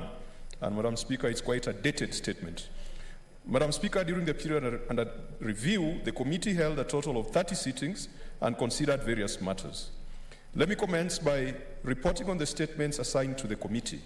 Madam Speaker, in our last statement, the committee reported that it was considering a statement sought by Senator Abshiro Alake, MP, regarding the banning of county executive offices in various counties where accounting records are held. The committee received responses from the various counties that had suffered this mischief, namely Kisumu, Homa Bay, Migori, Busia, and Kitui counties. The office of the governors of these counties gave a detailed account of the internal investigations that they undertook, steps taken to mitigate the reoccurrence of the fire incidences, and improvement of risk management policies and processes to adequately deal with such incidences should they arise. Madam Speaker, they also informed the committee that the various cases were still being investigated by the Directorate of Criminal Investigations. Having received these reports, the committee promptly forwarded them to Senator Abshiro Alake, who gave a press statement issuing a stern admonition to all counties to refrain from engaging in such destructive, dangerous, and futile activities. Madam Speaker, the matters are still before the Directorate of Criminal Investigations, and we shall be following up for implementation. Madam Speaker, Senator Dr. Ochilo Ayako, EGH MP, sought a statement on the status of project funding and implementation for Rongo Township, Awendo Township, and Migori Municipality. The committee has written to the Ministry of Devolution and Arid and Semi-Arid Lands requesting for this information. The ministry has responded by forwarding this request to the county government of Migori, and we are awaiting a detailed response from Migori County before concluding this matter. Madam Speaker, in the period under review, the committee also extensively considered the transfer of functions from the Nairobi County Government to the national government, specifically the Nairobi Metropolitan Services. On this issue, Madam Speaker, the committee felt the transfer exposed certain gaps in law, particularly with respect to the provisions contained in the deed of transfer, the manner in which the transfer was effected, oversight mechanisms of the transfer, the alleged duress under which the Nairobi County Government was placed to effect the transfer, and the subsequent impeachment of the Governor of Nairobi County and appointment of the Deputy Governor of Nairobi County. Taking note of the lacuna in Section 26 of the Intergovernmental Relations Act, number 2 of 2012, on agreements on transfer or delegation of powers, the committee has initiated the Intergovernmental Relations Amendment Bill 2021, which seeks to cure some of the issues that were exposed during the transfer of functions to the Nairobi Metropolitan Services and seeks to make comprehensive provisions on the process of transferring functions and entrenching the Senate's oversight role in the transfer of functions. Madam Speaker, this bill has already been presented for publication and will be coming for first reading in this House. Madam Speaker, the committee also considered an impasse that arose between the County Executive and County Assembly of Kirinyaga County on county budget estimates for the 2020-2021 financial year. The Executive and Assembly of Kirinyaga could not agree on the proposed allocations within their county budget, and this disagreement threatened to put county operations to a standstill. In July 2020, the committee held meetings with various stakeholders, including the governor, the county assembly, and the controller of budget, and thereafter, the committee met the assembly majority leader, the chairperson of the county budget and appropriations committee, and after that, Madam Speaker, it is noteworthy that there was an impeachment process against the governor of Kirinyaga, and the Senate resolved that the grounds raised were not adequate for impeachment. Madam Speaker, the committee has tabled its report on that budget impasse. The committee undertook or played the role of mediator in resolving the impasse between the county executive and the assembly, and was able to open an avenue for dialogue, deliberation, ventilation, and cooperation between the county executive and county assembly. Madam Speaker, the matter was concluded. The disastrous effects of Kirinyaga County not having a county budget was successfully averted, and the Kirinyaga County Appropriations Act of 2020 was passed.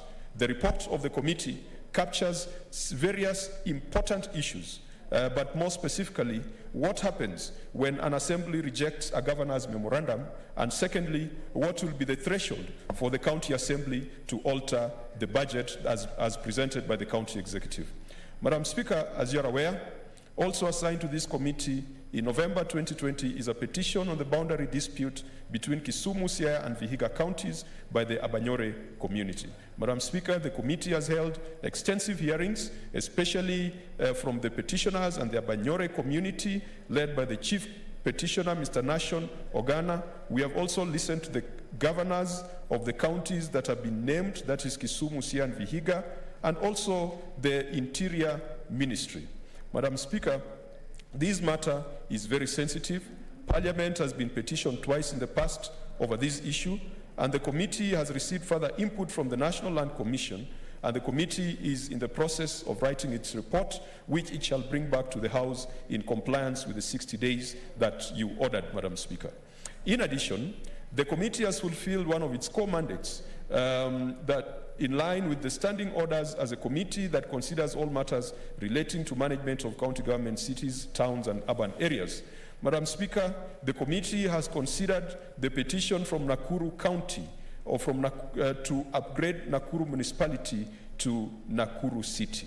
After undertaking thorough inquiries to ensure that Nakuru municipality is properly catering to the needs and welfare of its, that Nakuru municipality has fulfilled the requirements contained in the Urban Areas and Cities Act, and also following a petition that was brought to the Senate, where there was concern about the manner in which Nakuru County is catering to the needs and welfare of its street children and families. The committee has now tabled its report, and the motion has been scheduled for debate. Madam Speaker, sir, the committee has also sought to make partnerships that could enhance the oversight role of the Senate through development of a monitoring and evaluation framework and possible funding that will ultimately have the net effect of strengthening devolution. To this end, Madam Speaker, the committee has held meetings with the Devolution Donor Working Group, which is an amalgamation of representatives from all European embassies, consulates, and high commissions in Kenya. Their current focus at the moment is to offer aid to counties in the form of conditional grants. The committee held its first meeting with the group on 10th of November 2020 to deliberate on their inner workings, understand what they do and the challenges they face in offering the conditional grants, And from this meeting, the committee resolved to have more regular discussions with the Devolution Donor Working Group. Lastly, Madam Speaker, the committee held a meeting with the Council of Governors on 2nd of March 2021. There was a change of leadership, and there was a new leadership, a new chair of the COG, and new leadership of the various committees of the COG. Madam Speaker, out of many resolutions that we arrived at that meeting, we agreed that the Senate would have biannual engagements with the Council of Governors to ensure that we're on the same page when it comes to matters to do with devolution. We also agreed that the liaison committee of the Senate and the liaison committee of the Council of Governors need to meet more regularly so that the various committee chairs are able to share experiences. We also agreed that the Senate and the Council of Governors would ensure that there'll be candid and robust discussions pre-budget to ensure that DORA and CARA reflect the wishes and aspirations of the county governments. Madam Speaker, as I conclude, the committee will be focused on a few specific activities, and I will just maybe mention one or two. The committee is still following up the matter of transfer of assets and liabilities of defunct local authorities, a matter that had been assigned to the Intergovernmental Relations Technical Committee, but is yet to be concluded. The committee is also looking at the matter of disbursement and oversight of conditional grants, and a task that it will do closely with the Finance Committee. And Madam Speaker, we take note that there has been some improvement with a separate bill that has been generated for conditional grants. We are also looking at policy and legislation to strengthen regional blocks and the implementation of the capacity assessment and rationalization of the public service, or otherwise referred to as CAPS. Madam Speaker, we are also working on the devolution conference, which will be held later in the month of August in the county of Makueni. Madam Speaker, that is the report of the committee for the period. I thank you. Thank you, Senator. The next statement is from the chairperson, Standing Committee on Energy. A statement relating to the activities of the committee. Chair of Energy. Chair of Energy. Senator for Nyeri is not in, and he doesn't seem to be online, so we defer that. Next order.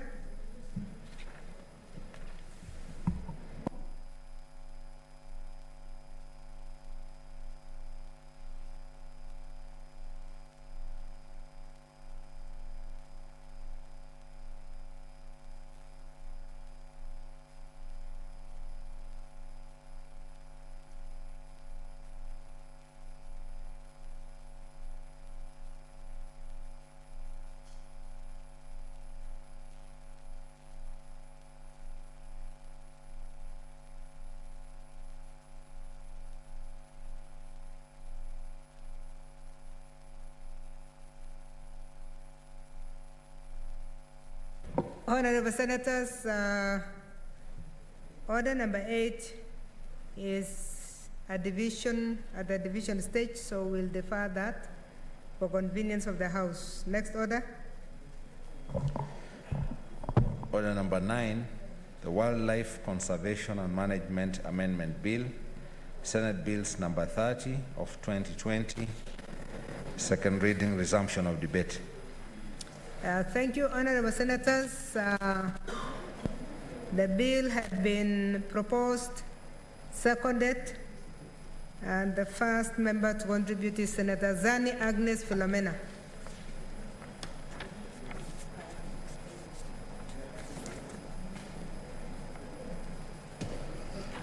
Thank you, Madam Speaker. I stand to support the Wildlife Conservation and Management Amendment Bill 2020. And let me start by congratulating Senator Mwaruma for bringing this amendment. He's been extremely passionate about matters of conservation and wildlife issues and management, which are critical not only in his county, but across the board, Madam Speaker, not only in Taita Taveta, but we've had the same issues arising in Kajiado. We've had very many members coming forth with issues about their cattle, their herds being affected, being attacked by lions, and sometimes people fight back and then the lions are killed, and then this becomes a big issue about compensation, the issue of human beings and wildlife conservation and its coexistence, Madam Speaker, has proven to be a thorn over time that is quite difficult to... There's a point of order from Senator Murkomen, September. The Speaker, did you realize, Madam Zungumzishi, Senator Zani, while she was making a very important contribution, Madam Speaker, and I can see she has a very nice dress, she was also doing something else, Madam Speaker, removing her clothes in the Senate, in the full glare of the cameras, Madam Speaker. Is that in order? Honorable, if Jemma Murgomen, unfortunately, you didn't show us when it was happening, so we didn't get that one. Thank you, Okay, Madam Senator? Speaker. Yeah. Madam Speaker did not see, so... But this chamber sometimes tends to be a little bit hot, and in this area where I sit, it's quite cold. But when I stand up to contribute, then the passion of these issues makes it mandatory, you know, that you're speaking from your heart. Because these issues not only include Kwale County, we have other counties, for example, as I've mentioned, Kajiado, other counties, Samburu. Indeed, Madam Speaker, we've had so many petitions, we've had so many statements regarding this issue. Now, I remember in the Committee of Tourism and Industrialization, some time back, I think when we had Minister Balala there, this issue came up, and I remember some of the senators from these regions were able to come there and have this discussion. And at that time, what became very, very clear is that some of these solutions are well known. For example, the issue of ensuring electric fences are put in place so that, for example, wildlife don't cross in certain regions. The issue of compensation also came up, Madam Speaker. And I remember at that time, the assertion that was made is that it's very, very difficult to pay some of these monies at the right moment and on time because of constraints, financial constraints. But Madam Speaker, I think over time, because the issue has come up over and over again, it's become fundamental and very critical that we entrench some statutory requirements and enforcements to make this possible. The issue of the timing of the compensation is very, very critical. And Madam Speaker, most of the time the compensation is open-ended.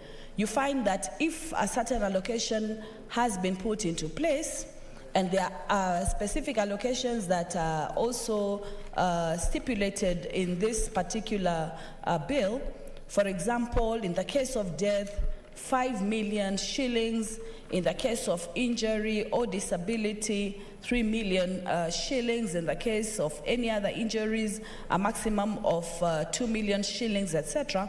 When it comes to the actual giving of this money, and Madam Speaker, in these cases, we're talking about somebody who has lost their life because maybe they've been trampled on by an elephant. We're talking about a child who might be injured because they've been attacked by a lion. And if that compensation takes a long time, Madam Speaker, then it becomes a case of when justice is delayed, it seems to be denied. So I think because of this specific issue of finances not coming on time, this bill tries to ensure that certain statutory requirements are put into place. For example, a timeline is given when this compensation must be done. The committees at the county level are empowered to be able to address various issues that are very, very key and very, very important. So, Madam Speaker, this particular bill actually seeks to amend the Wildlife Conservation and Management Act number 47 of 2013. And there is one very, very important organ that is already at the committee level, and this is the County Wildlife Conservation and Compensation Committees that are already in place, but they haven't been able to really be able to do their work appropriately because of the various constraints, Madam Speaker, that I have already mentioned. So this bill, one, tries to ensure that at the end of the day, in each financial year, provision is made of adequate funds for the management of the affairs of each community wildlife conservation. And this is very, very specific when we look at exactly what that provision entails. It entails empowering the county, the cabinet secretary, upon the advice and in consultation with the Commission on Revenue Allocation, formulating guidelines regarding incentives and benefit sharing. Madam Speaker, I think this is where the problem has been. These guidelines are not very, very clear. The figures, the amounts that need to be paid are not very clear at specific times. And then the Cabinet Secretary also is empowered to publish in the Gazette within 21 days the formulation of rules and regulations to govern the regime on incentives and benefits. Madam Speaker, despite various legislation that we've tried to introduce in this House in terms of incentives and benefits, when it comes to the implementation, and later on, an amendment bill will be moved by myself that tries to ensure that legislation and any sort of motion that has passed can actually be implemented. Because these benefits and incentives are good on paper, but when they are not implemented, Madam Speaker, then it makes it very, very difficult for people to be able to feel that this justice has been done to them. So these guidelines and benefits will ensure that, for example, in various cases, as a provision that is made, that a minimum of 5% of the benefits from national parks will be allocated to communities, local communities, and neighboring parks. So generally, what this bill tries to do is to take a provision that is already in the Act, and this is the 2013 Act. The Act specifically is the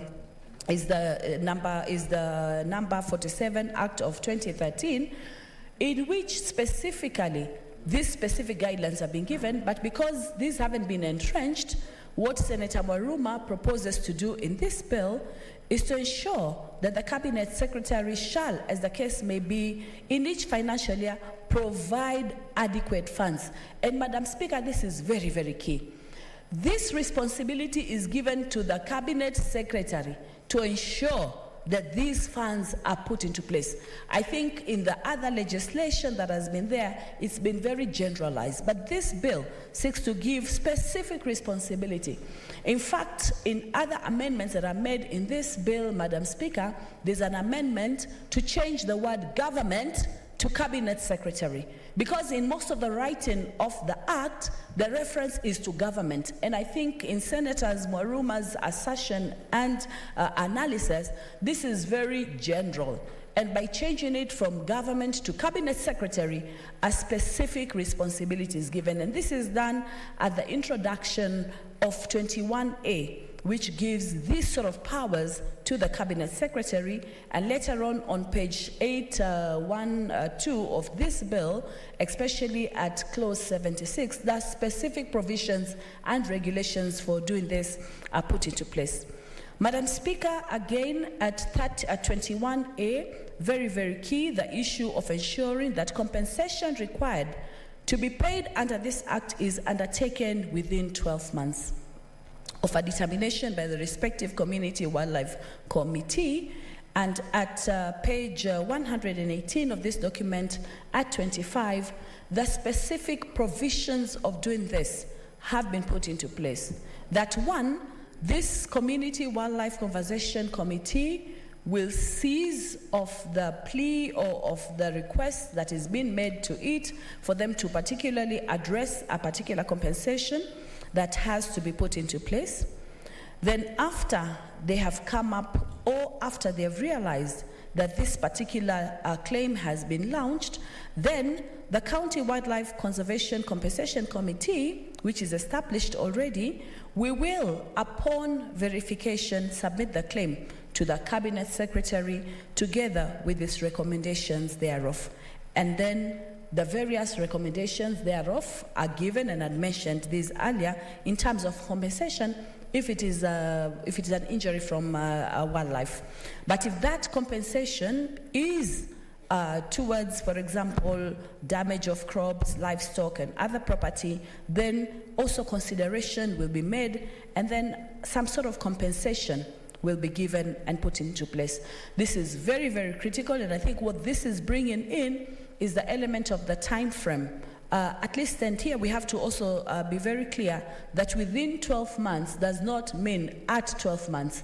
So the sooner the better, I think, is the mantra of this bill. So if it can be 1 month just after the injury, so much the better. But at least within 12 months, this should have already been provided for. Then at clause 3, which is very, very critical, a new paragraph is added which provides support to the local communities negatively affected by activities undertaken with respect to wildlife conservation management. Madam Speaker, most of the time we don't have in legislation a mechanism to ensure retribution or rehabilitation is the right word, rehabilitation of a particular circumstance that was there. So for example, apart from just paying for crops that have been damaged, it is important to ensure that the land, for example, if for whatever reason a volcano has taken place or now is no longer in use because wildlife ran right through it, maybe the crops have really been affected as a result, it means that one way or another, activities must be undertaken to try to reclaim, rehabilitate, and put back, so to speak, a reset of the circumstances that were already there. At clause 4, the issue of government versus cabinet secretary is clarified. This is trying to ensure that direct responsibility is put on the cabinet secretary. And in this particular clause and in its amendment, monies annually allocated for this purpose by the National Assembly need to be appropriately distributed by the Cabinet Secretary, and therefore, at the end of the day, it's possible for this money to be used at the right time. Madam Speaker, in clause 5, the whole amendment has to do specifically, we're looking at the various places and the various issues, including the issues of time, including the issues of within 12 months, but those particular amendments are now specifically put at the various subsections in the particular act. So clause 5 is about mainly deleting this sentence and putting in place another set or substituting thereof with another statement. Madam Speaker, the whole issue of compensation has been a big issue, not only just about compensation, even when it comes to benefit sharing. What should communities do, for example, when their natural resources have been exploited, and how can they be paid for it? What should happen? What sort of percentages should be there? And Madam Speaker, various acts put various provisions, for example, like the Mining Act, gives specific provisions to the community. The natural resources benefit sharing had various specific proposals. In this particular amendment, Senator Mwaruma focuses on 5% that has to be given to local communities. And at clause 6, in terms of amendment, the Cabinet Secretary shall, in formulating guidelines, ensure that the guidelines comply with the condition that a minimum of 5% of the benefits from national parks and national services or reserves shall be allocated to local communities. Masai Mara have had a very good model of doing this, because there is a way in which when communities know that their resources are going to be helpful for them, it makes them be able to persevere. If, for example, we have tourists who are coming to look at this wildlife, they're coming to look at these lions, for example, at Mara, communities feel encouraged to ensure that, yes, they can be able, up to a certain extent, withstand any sort of issues that come, But this compensation, when it comes, is very key. This compensation allows communities to take their children to school. This compensation allows communities to look for water and food. This compensation allows people to be able to proceed with their livelihoods, Madam Speaker. And therefore, it is very, very critical. And I know, for example, in the case of the Masai Mara, and many of these conflicts have happened at the Masai Mara, they have been able, through time, to develop even scholarships to the young people within those communities. Because that way, you move into addressing the wildlife-human conflict, for example, of what to do when it is a lion that is attacked. If the communities really want to understand and want to withhold that this animal is attacked, but we need this animal, then they find ways and means of dealing with it. But if they don't see this very delicate interconnection between coexistence between humans and wildlife, then it's very easy for it to become acrimonious. Madam Speaker, for the longest time, every time Senator Maruma has brought a statement to this House, it is a statement talking about communities that are crying as a result of this sort of infringement on livelihoods because of the coexistence between human beings and wildlife. He tries at the third schedule to expand the specific jurisdiction in terms of compensation and includes a very important element of snakes, of other animals, of other species that haven't been addressed in the previous legislation, because he finds very critical, and also on crops, livestock, and property management from elephants, lions, crocodiles, buffaloes, and snakes, and wild dogs. He tries to actually expand this jurisdiction, and I can see why. Probably, especially in the case of Taita Taveta, some of these have been left out, snakes have been left out, and these can cause quite a bit of harm at the level of the community. So this, I think, is very, very critical for him to be able to do that. Madam Speaker, it's a very short amendment bill with clear, specific deliverables that are found in each of the various amendments. At the end of the day, what is also very, very key, and in 6B, the determination of the minimum percentage of the benefits of the allocation to the communities under subsection shall be based on the gross total revenue and fees collected within the respect of the protected areas. The issue of gross total revenue and fees collected is now then being highlighted. Madam Speaker, unfortunately, the regime for actually being able to identify what has been collected at the counties, how it should be apportioned, where the key pot, where it should all go to, and how it should be distributed is very, very tricky. It is not mentioned in this bill, but I think even as it goes to the committee, some of the issues to think about are when we're thinking about issues of on-source revenue, for example, and where that money goes to, and how can that money be further distributed. So I find in most legislation, when we're talking about this sort of benefits and how they should be appropriated, most of the time we talk about a percentage that should go out, but how should this percentage be handled? Is it going to be collected nationally and then redistributed? Is it going to be collected at the county level and then it comes and to the national for redistribution?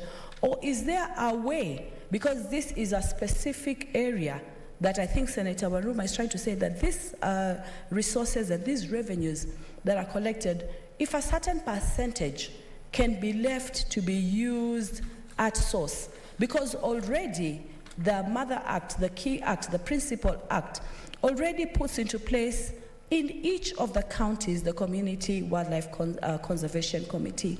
Madam Speaker, my time is up. I support, and I hope that through this bill we'll be able to address the issue of human life and wildlife conflict and be able to deal with some of the resolutions that have been put in this amendment. I thank you.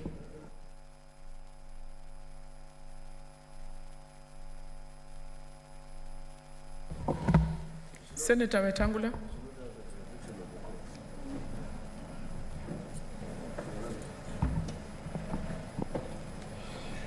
Thank you, Madam Speaker. Madam Speaker, this is a very progressive bill with certain issues that at committee stage, Senator Mwaruma should take into account and bring to the House.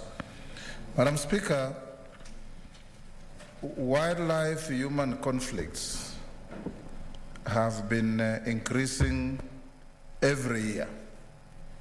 You may recall in the last Senate, our late colleague, may he rest in peace, Senator for Laikipia, Senator Gigi Kariuki, was constantly talking about compensation for persons maimed or killed by wildlife.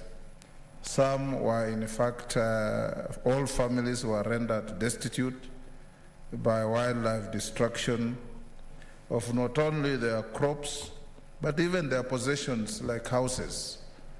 I remember once, Madam Speaker, I visited a friend in Loitoktok, and when I went to his home, it looked like a war zone. And I asked him what had happened. He said elephants passed here.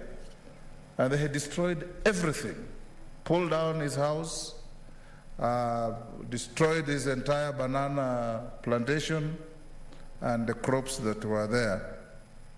And then what followed was now a wild goose chase for compensation.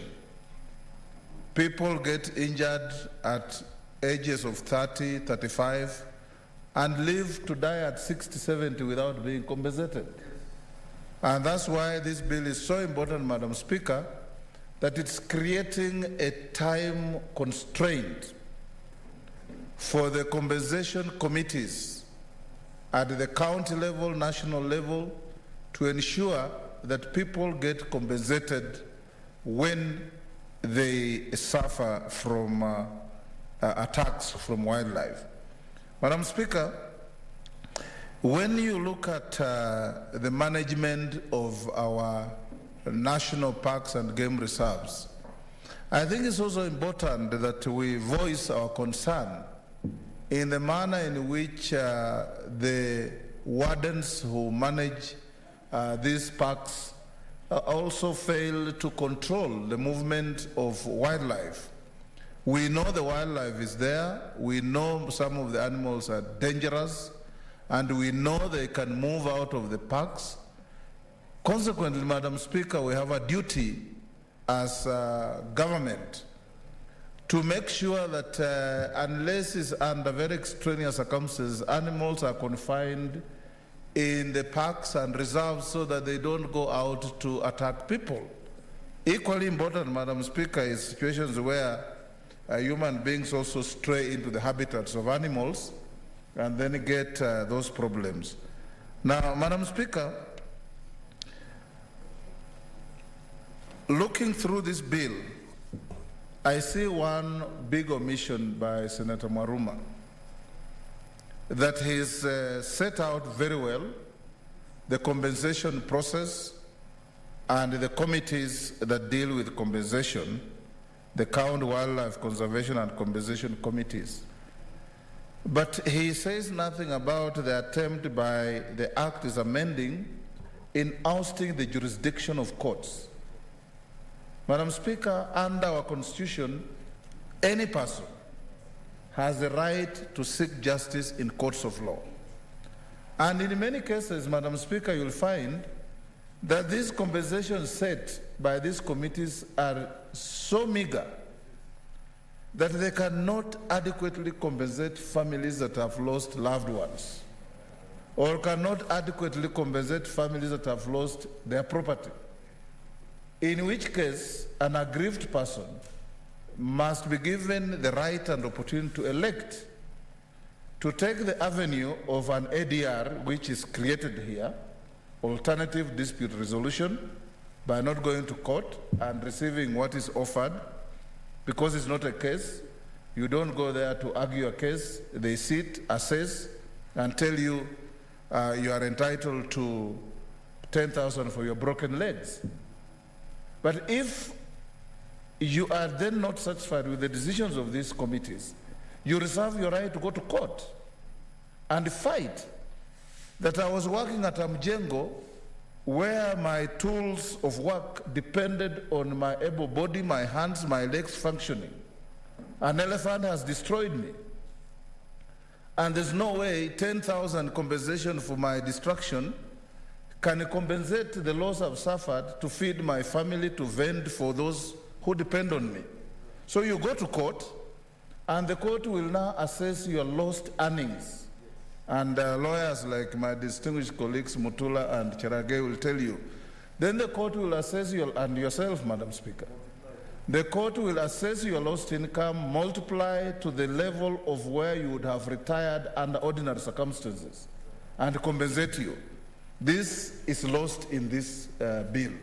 And I would want to urge, Madam Speaker, the committee or the proposer and sponsor of the bill to bring back a provision that allows affected persons to go to seek justice in our courts of law.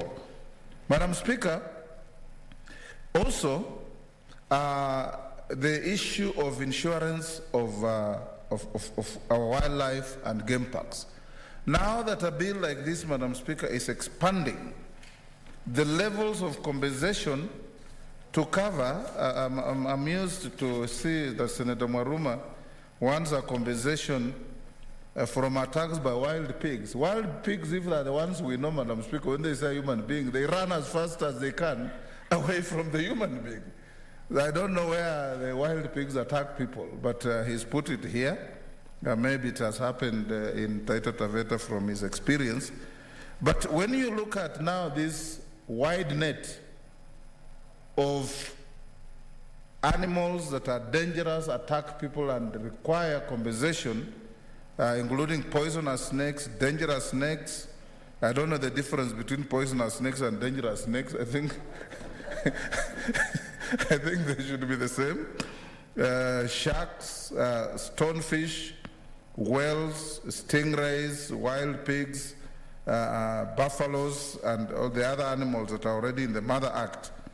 Madam Speaker, this then calls for almost compulsory insurance by the game parks, because the levy that we are talking about of 5% cannot adequately compensate people. Motola Kilonzo Jr., my colleague from Makueni, is telling me that in his area, out of every 5 deaths, 2 are from snake bites. And how are you going to compensate people from such a meager resource that is available for this purpose?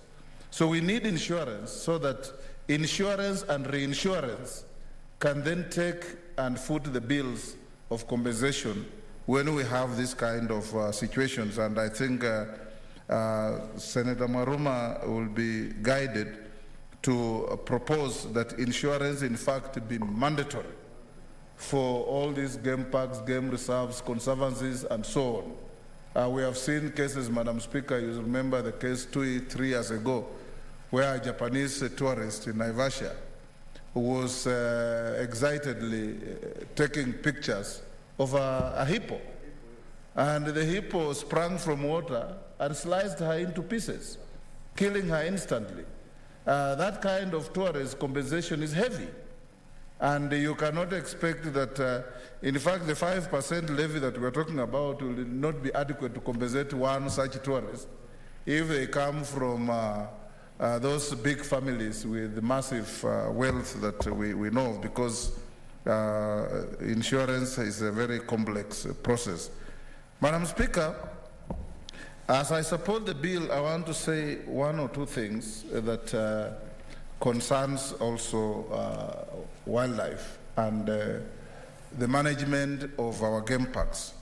I saw a very curious statement from the Minister for Tourism, Madam Speaker, that he intends to privatize our game parks. On whose authority? And who has protested the current structure of ownership of our game parks, Madam Speaker? And who does he want to privatize them to? Has he carried out public participation? Has he sought views from Kenyans from all walks of life? We have Masai Mara National Reserve or Game Reserve that has done very well. We have game parks and game reserves that are domiciled in counties. If the Ministry of Tourism of the national government is unable or is tired of running these game parks, pass them on to county governments. You can't, Madam Speaker, just wake up and say we are going to privatize our game parks. Privatize them to who? And this is the charade we keep on having in this country, Madam Speaker, of privatization of public assets that end up being freely given to private individuals. And when you lift the veil, as lawyers would say, you'll find that perhaps the person who is talking of privatizing has himself a vested interest and is going to end up owning our very choice assets in the country. If Amboseli is a burden to the national government, pass it to Narok, to Kajiado, sorry. If Savo is a burden to the national government, give it to Taita Taveta. If Kitui South National Park, or what is it called, Mutula? There's one in Kitui bordering Tana River. Pass them on to the county governments to run them. Meru National Park, same thing.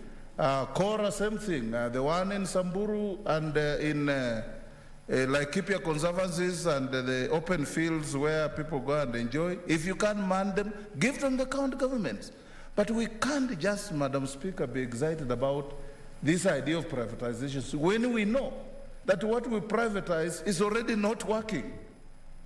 Mumias was doing very well when the government was owning Mumias and running Mumias. Look at the sorry state of Mumias after privatization. It is gone to the dogs.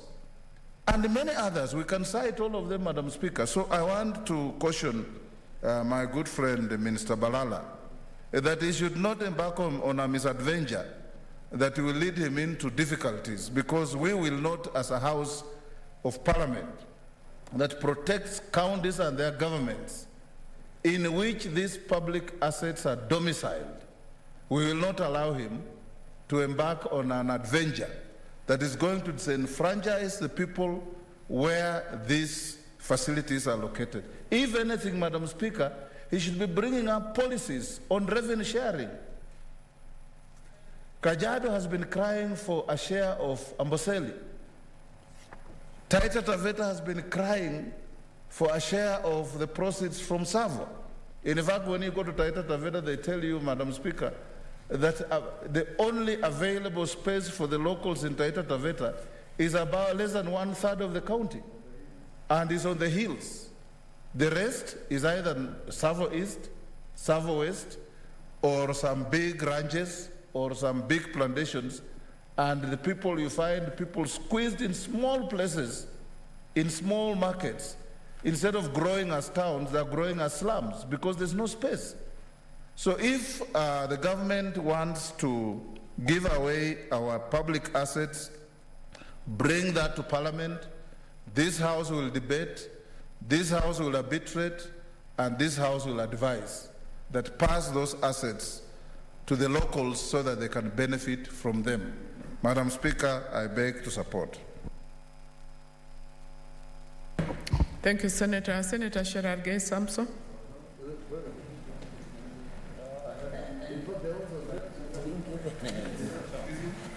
Thank you, Madam Speaker. From the onset, I want to support this amendment. Of course, as my colleagues have indicated, that in the future, when it comes to committee stage, we will be able to give some ideas here and there. Madam Speaker, I think all of us appreciate the role that the tourism and the uniqueness of especially the Big Five that has been recognized world over, that is only found in Kenya. Madam Speaker, it doesn't go without notice that one of the top foreign exchange earners to this republic in terms of revenue is through, Madam Speaker, the wildlife and tourism sector. And I know the sector has been adversely affected, especially with the COVID pandemic that has really affected. And I know many in the hospitality sector which forms part of the larger tourism and wildlife. Most of them, according to 2020, I think, July of Kenya National Bureau of Statistics, Madam Speaker, at least 1.7 million Kenyans have lost their jobs because of COVID pandemic. And therefore, I know a huge chunk comes from the sector which relies heavily of tourism, both where wildlife is domiciled. Madam Speaker, I want to support by saying that as a country, we pride ourselves as uniqueness and diverse of the fauna and flora of this republic. Madam Speaker, and I think also with the growth of Kenyans that is approaching 47.5 million plus, according to 2019 National Housing and Population Census, is that as population grows, as cities grows, Madam Speaker, it also becomes uniquely challenging because of the population growing. The human-wildlife conflict is the order of the day. Madam Speaker, Nairobi is one of the few cities in the world that it's as national park within its metropolis, Madam Speaker.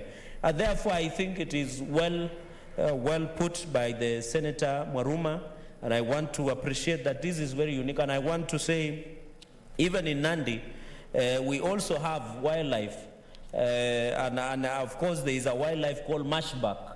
It's called Sitatunga, that is available within the marsh areas of Kingwal, and of course Nandi having 3 forests that we have within Nandi. Also we have snakes, and also the one Sitatunga, among other wild animals in that region.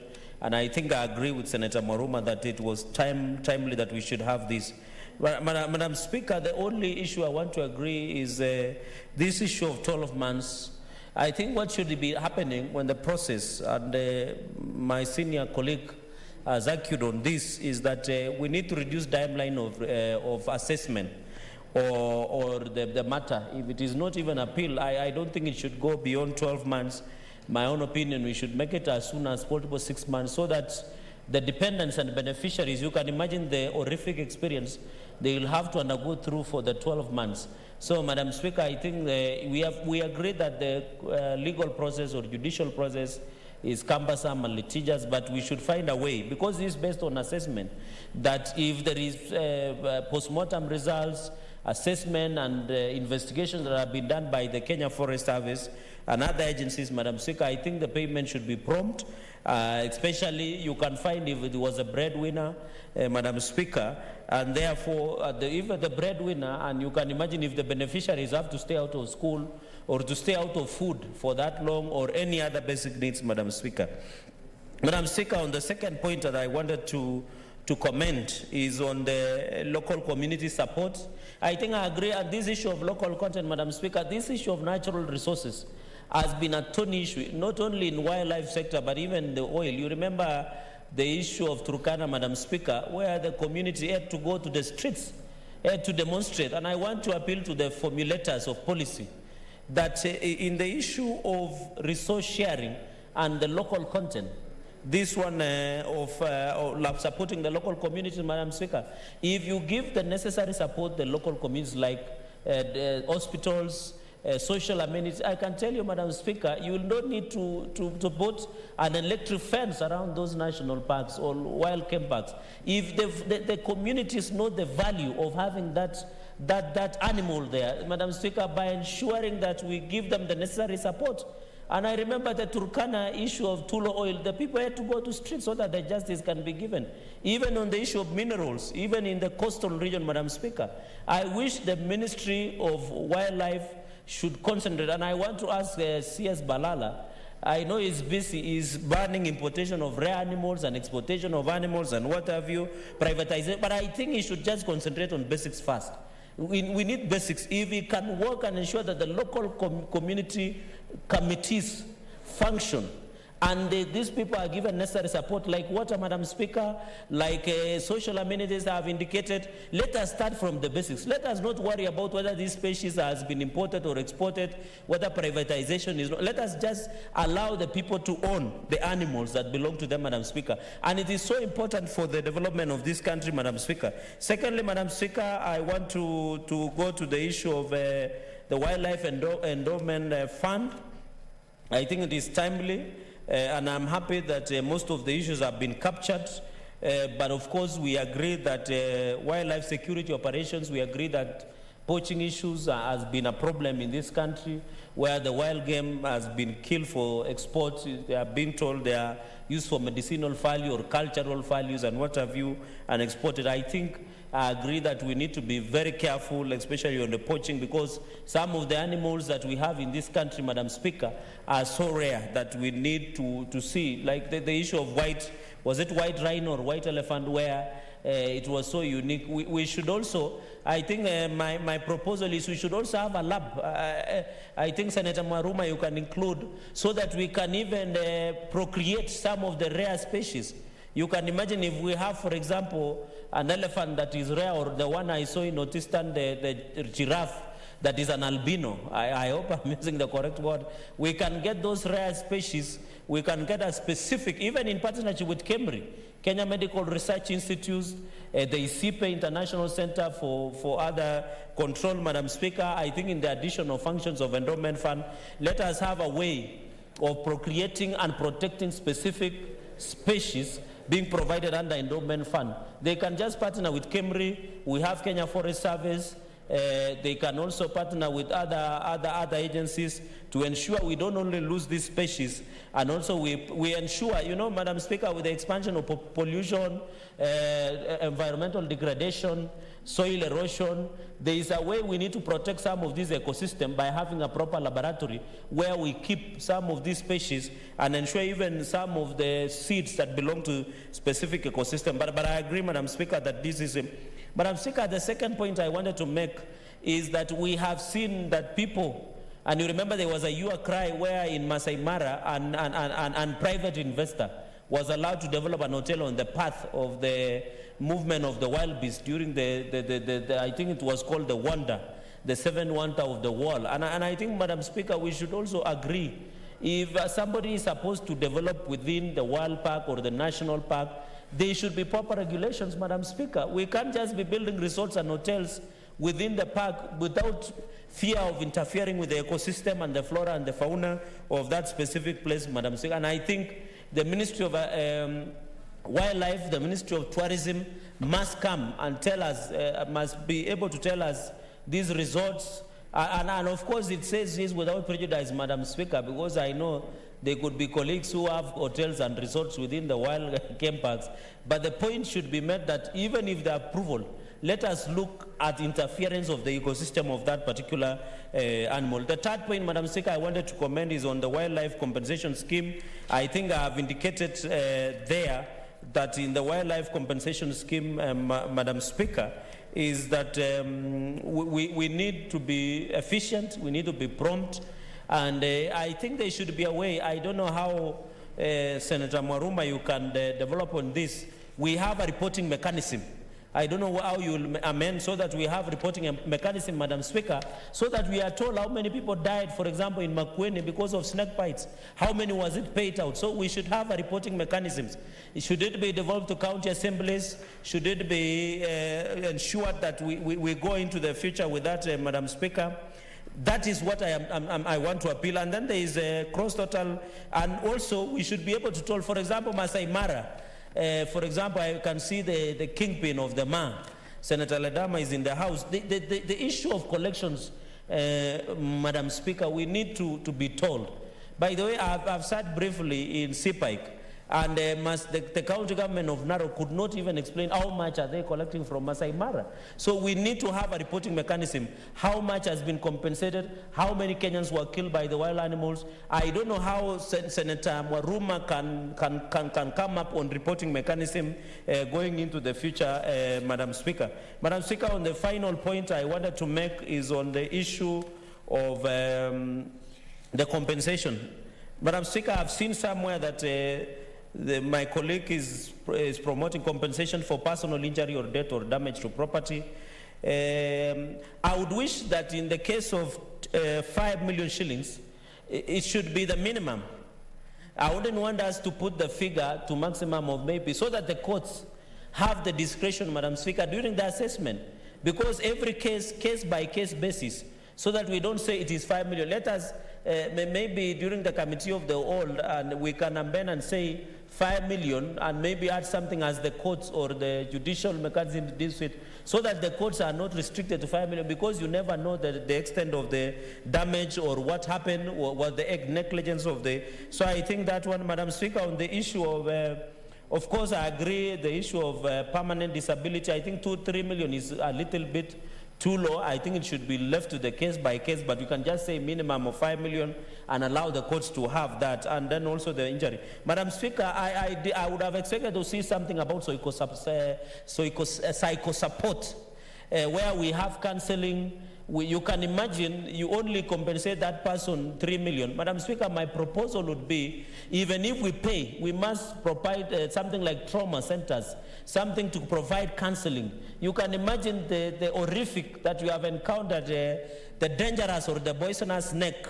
You can imagine after recovering, you will have hallucinations, you will have nightmares. So, Madam Speaker, I think we should have a way of coming up with the trauma centers to provide people with counseling, to provide with, even now that these people are incapacitated, Madam Speaker, apart from paying them compensation, the Ministry of Tourism must provide, so that if this person was not using, for example, crutches, they can be taught. Others may have turned blind, they can be taught how to use Braille, Madam Speaker. Others maybe don't know how to you know, Madam Speaker, when you're injured and you become disabled or because of injury, Madam Speaker, we should find a way of taking you to train you on how to use to write. Even maybe you have lost your hands, they can teach you how to write using your legs and many other. And I think, Madam Speaker, I agree with the compensation, but we must provide for the support through trauma centers, for counseling, for ensuring that we ensure that, Madam Speaker. Madam Speaker, on the issue, I am not sure on this clause 25(5) that you negligence on the fail to take reasonable measures to protect. Madam Speaker, I'm a neighbor of Masai Mara, for example, and I can't afford constructing an electric fence, and the elephants walk into my farm. The suggestion that if you are not, you are not, and I don't know, we need to reward this with the amendee of the amendment, Senator Maruma, so that we don't leave the burden of proof too much to our people. Because you can imagine, I'm a neighbor of Masai Mara, I don't have money to construct an electric fence, the elephants walk out, they trample everything. So I think, Madam Speaker, the burden of responsibility should be put on both, on the ministry and on the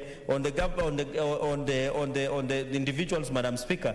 I think on the issue of compensation, I think I want to agree that let us also, on the issue of community, I can see that we need to move from 5% to at least 10%, because 10% is a good number. Even in the Mining Act, there is 10, 20, 70 that has been allocated. So let us use 10%, so that communities, Madam Speaker, that go. Madam Speaker, I want to conclude by saying that this is a timely amendment. We look forward, Madam Speaker, to having this thing passed, and I hope going into the future, we should be discussing real issues. And I think as a Senate, Madam Speaker, I want to say this, that we should start discussing real issues. I've seen some of my colleagues want to do IPPG on BBI, but they should allow the courts to do the process. Let us concentrate on real issues that affect Kenyans.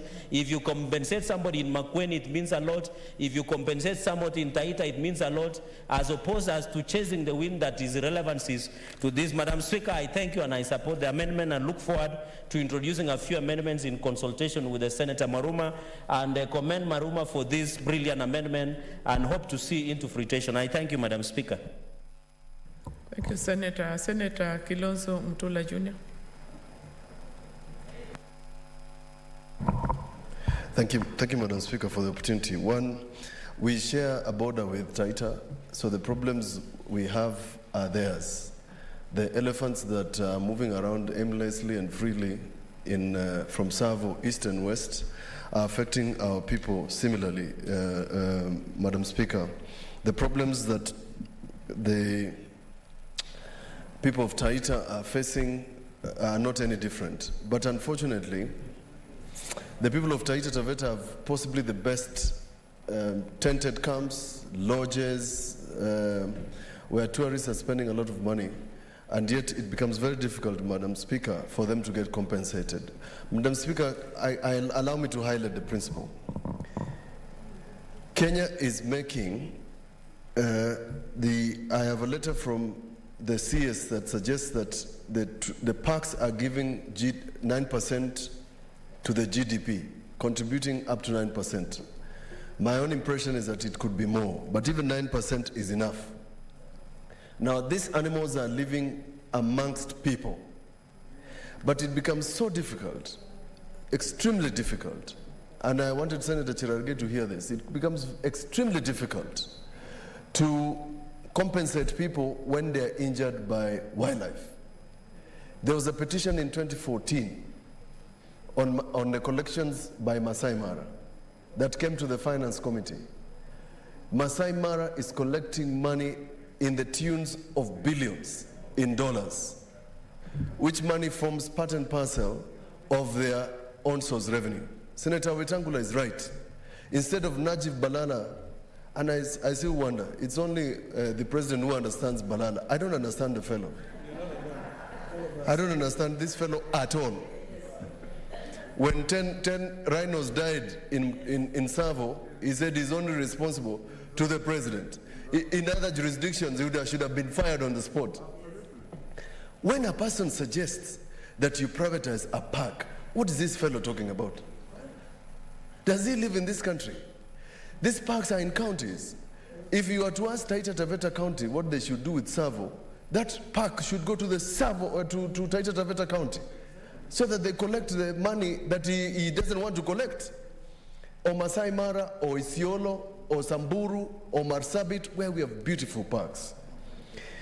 But we know why he wants to privatize parks, because he's holding brief for people who he wants the land to go to. It's not an innocent remark. It's a remark made on behalf of the bourgeoisies who want titles for our parks so that they own our national assets. We will not allow you. Shame on you. Mr. Speaker, Madam Speaker, in Tanzania, 60% of the revenue, and that is the reason, Senator Maruma, our colleagues are saying 5% is too low. In Tanzania, 60% of the revenue collected to parks goes back to the community. To either build hospitals, to build schools and fences around their parks, and provide water. And that's why, and with a lot of tremendous respect to Senator Ledama here, the Maasais on the other side of the Tanzania are doing very well. The businesses in Arusha are run by Maasais. Why? Because they have taken care of them with this 60% revenue that they get to the communities.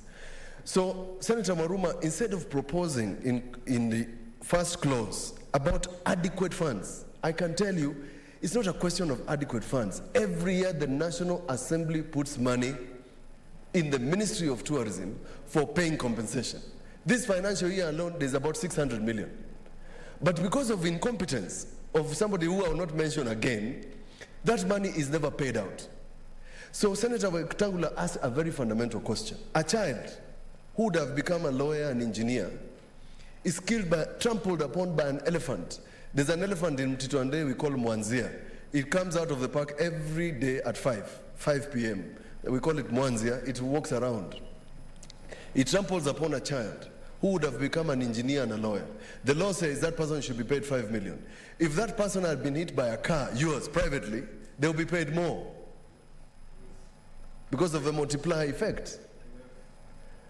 So we should make it possible for Kenyans to go to court for compensation where animals have trampled upon you. Now, if you go to court, if you destroy somebody's crops and you go to court, there's a standard compensation and not standard compensation, there's a standard interest rate from the date you filed suit. Now, in the case of Makueni, somebody's crops were destroyed in 2013 and there were 30 or 40,000 shillings or 70. Now you're paid in 2021 30,000 shillings. Who has lost? You. And that is the reason why, Senator Maruma, we are proposing that that avenue be opened. That is the only way for the ministry to learn that people ought to be compensated. I have files upon files of people who have been killed, people whose crops have been destroyed In some cases in Makindu and places next to where you are, Senator Maruma, people see rain after 2 years. And immediately you cultivate, the elephants come and have a party in your shamba. And then you're compensated 5 years later. It's of no value. So I'm suggesting that this amendment be done. It makes be mandatory, and if you don't get compensated, then you should have an avenue of going to court so that we can enforce these judgments against KWS. That's really the point. Now, the government made, through the National Assembly, proposed what we call a County Wildlife Conservation Committee, chaired by the county commissioner in every county. Now, it's never implemented. Why? Can you believe that in some cases, they don't have sitting allowance? They can't sit because they don't have a sitting allowance. And somebody is dead and they can't sit. In fact, Senator Waruma, why isn't it possible for these county wildlife conservation committees to go and have sittings where these incidences have happened? Why, for example, should a person who has been injured in Mtito and Day on our side go to Wote for a hearing as opposed to this committee coming there?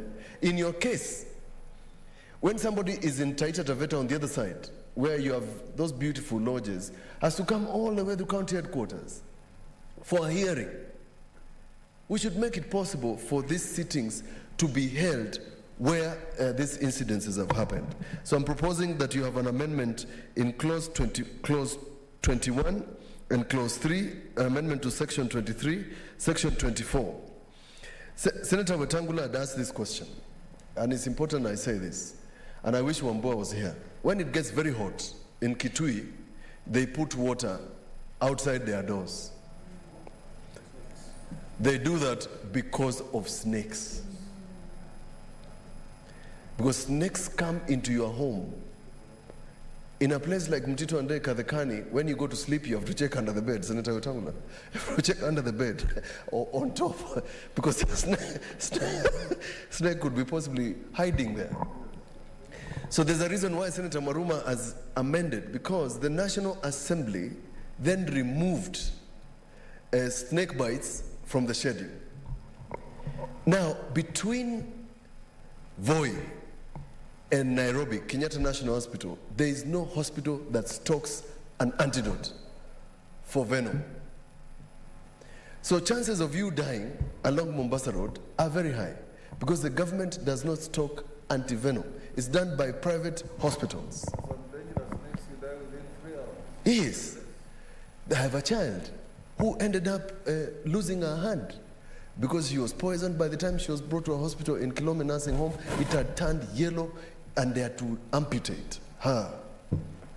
Because the government has no policy for buying antidote. If the government had a policy of buying antidote and antivenom, then it would be not necessary to have snake bites as part of this, because you can be treated from a snake bite.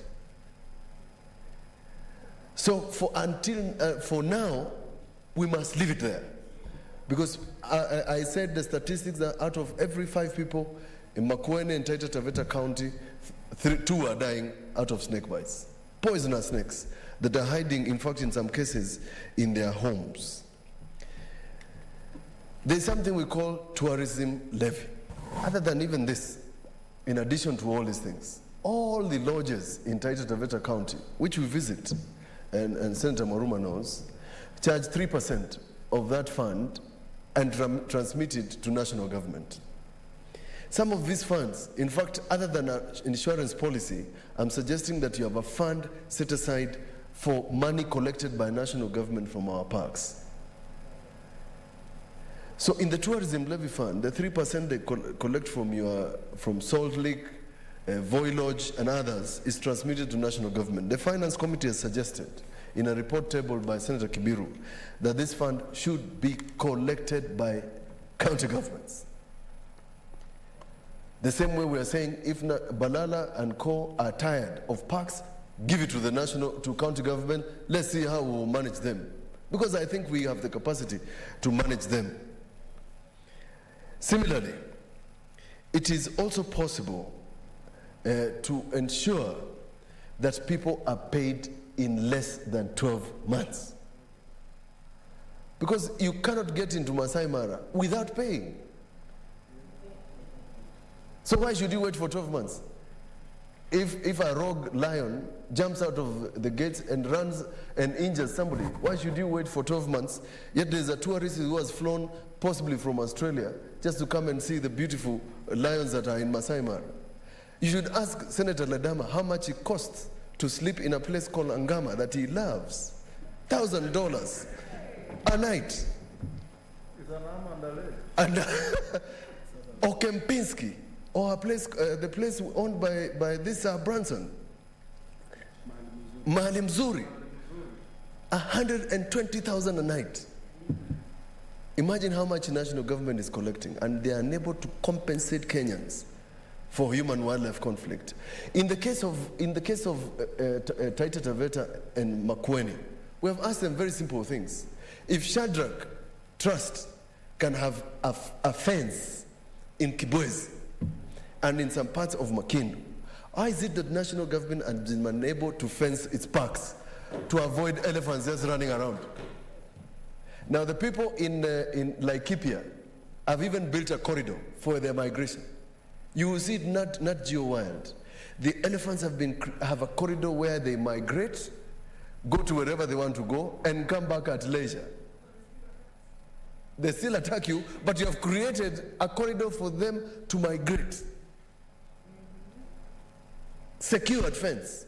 They even raised money to do it. I don't know how far Senator Ledama is in doing the fence at Masai Mara. Maybe he will tell us. But it's the same thing. If he can go out there and get a fence around Masai Mara, why can't we have national government do the same?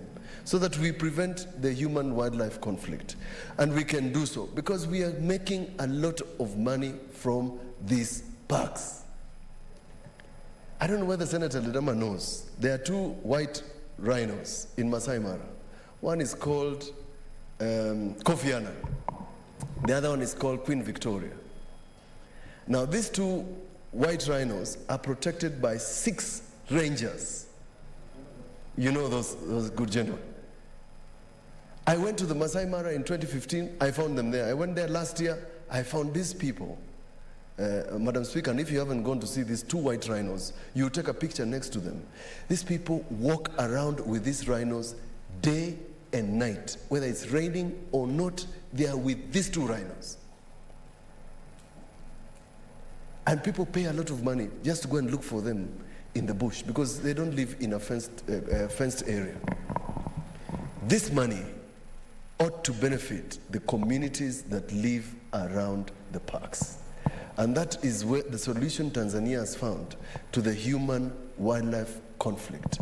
Involve the community, plow in some of the money that you're making from the parks so that in fact the persons who guard this wildlife from getting into human settlements are the beneficiaries themselves. That is the secret. But because we get nothing out of the parks, nobody bothers. If you would drive to Mombasa, you'll find that in fact at some point somewhere around Voi, you'll be stopped because sometimes the elephants just come to Mombasa Road to sit on the road. So until they move, you cannot go anywhere. And if you are not careful, some of the elephants, the black ones that come from Amboseli, become very dangerous at night. So Senator Maruma has a cause for the people of Taita Taveta who have been made poor by people who are making money from parks. Sometimes I feel sorry for Taita. It has the biggest mines. People are mining in Taita Taveta and nothing is being plowed into the community. The largest game parks are in Taita Taveta, nothing is going to the community. The biggest size of plantations are in Taita Taveta, nobody is benefiting. Taita Taveta should not be poor. And we support because we want the people of Taita Taveta to have the benefit, and the people of Makueni, and everywhere where there's a park, we must feel proud that we are hosting animals. There's nowhere in this constitution that says Kenya belongs to Kenyans and the wildlife. We are hosting the wildlife and they are not hosting us, both in Taita and Makueni. And therefore we should not pay the price for wildlife being amongst us. If a Kenyan is found in the park, just collecting firewood, they are charged 200,000 shillings on the spot. Apart from the assault. I'm defending a young man, a Form 4, who was shot on his knees by KWS officers in Savo last year. An inquiry, which I'm following. But when somebody is injured in the park or injured in their residences outside the park, it takes 10 years to compensate them. What sort of country treats its citizens like that? It's unfortunate. And therefore, I think we must tell Najib Balala, read the Riot Act to this cabinet secretary, that if he can't perform, he had better resign. But this fellow who can't tell the bush from a tree, that's why he would rather say, let's privatize the park, instead of saying, let us compensate Kenyans and let us make our parks a little more better to get more tourists. I got a call from somebody who says, I want to visit the Masai Mara recently. Even in the middle of COVID, there are people who want to come to Kenya. And just like the president of Tanzania said, Suluhu, about our wildebeests, it's an amazing concept that animals can come to Kenya, get pregnant, and go back to Tanzania to deliver. These are sort of things. Serengeti is making a lot of money for Tanzania. It's because they have managed their parks properly, and they have managed anything else that comes as collateral damage out of having animals, these wild animals that we love so much in those parks. I support these amendments. With those corrections and amendments, Senator Mwaruma, we are going to support, because this is possibly another way of making sure that we have better on-source revenue for our counties that are hosting parks. Savo East and West is the largest national park in the country. Largest. And is in Taita Taveta, where Maruma comes from. And the people that host these animals are the poorest. It is a tragedy. I support. Thank you, Speaker. Thank you, Senator. Senator Mbogo George Ochila Yako. Thank you, Madam Speaker.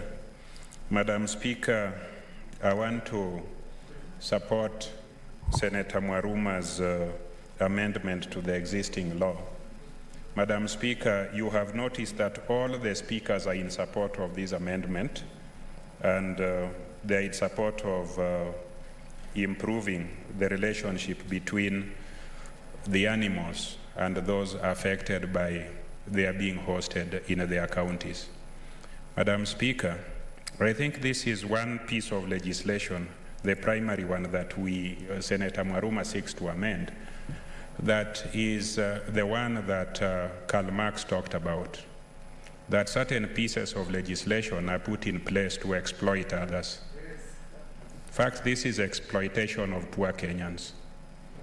Now, if you notice the rich world, or the rich parts of the world, they don't even have wildlife. And they are the ones trying to tell us to keep them. They don't have it. In fact, somebody should find out why they don't have it. And they come to our countries purporting that we will get money from keeping wildlife, and that from that money we live better. If you look at this piece of legislation, it was probably passed by a majority of Kenyans. And majority of people tend to live in highly populated areas. They live somewhere in central, in Nyanza, in western Kenya, in Mombasa, and in other places. They don't live in Taita Taveta, in Masai Mara, and these sparsely populated areas. If you look at Taita Taveta County, you will find that the number of members of parliament are so few that they cannot make a dent when it comes to amending legislation. So this is a situation where majority members of the Senate and the National Assembly must take responsibility. We cannot use our majoritarian numbers wherever we come from to oppress few people and poor people. So we must actually look at this issue eyeball to eyeball and do what must be done. You see, when you are in Taita Taveta or you are in Masai Mara or in some other place, and you find an ordinary Masai, an ordinary Taita, an ordinary Taveta, an ordinary Samburu, where we have all these game reserves, when you look at them, their lives never improve. In fact, their lives continue suffering. And then we put in legislation that for us to pretend that we are keeping wildlife, their lives do not matter. That these elephants, these wild animals must continue killing them. I also read the Bible and the Quran. I've never seen anywhere where it's decreed that you cannot kill an animal which is trying to kill you. If you kill this, you are jailed. If you are seeking compensation for having a relative or property destroyed or killed by it, you don't get it. If you are asking to be a partner in the profit industry that makes you keep it, you are not part of it. So where are you supposed to go? Recently, I was watching a movie by the Maasais saying that if a lion kills their cow, they will kill it. I think if there is no compensation for this, the Maasais are right. They will kill these animals and you'll do nothing. In fact, you'll not even get a witness. When the state becomes oppressive, when society becomes oppressive, people go underground. They'll not tell you who killed the lion. They'll not tell you who killed the rhino. They will think that those things do not belong to them. So if we want to be responsible, let us first be responsible for the lives of our people, particularly the vulnerable ones who are poor and who are few. And we must do that by looking at the value of life. Let us not think that the value of life of a poor person has no value, that it has absolutely no value.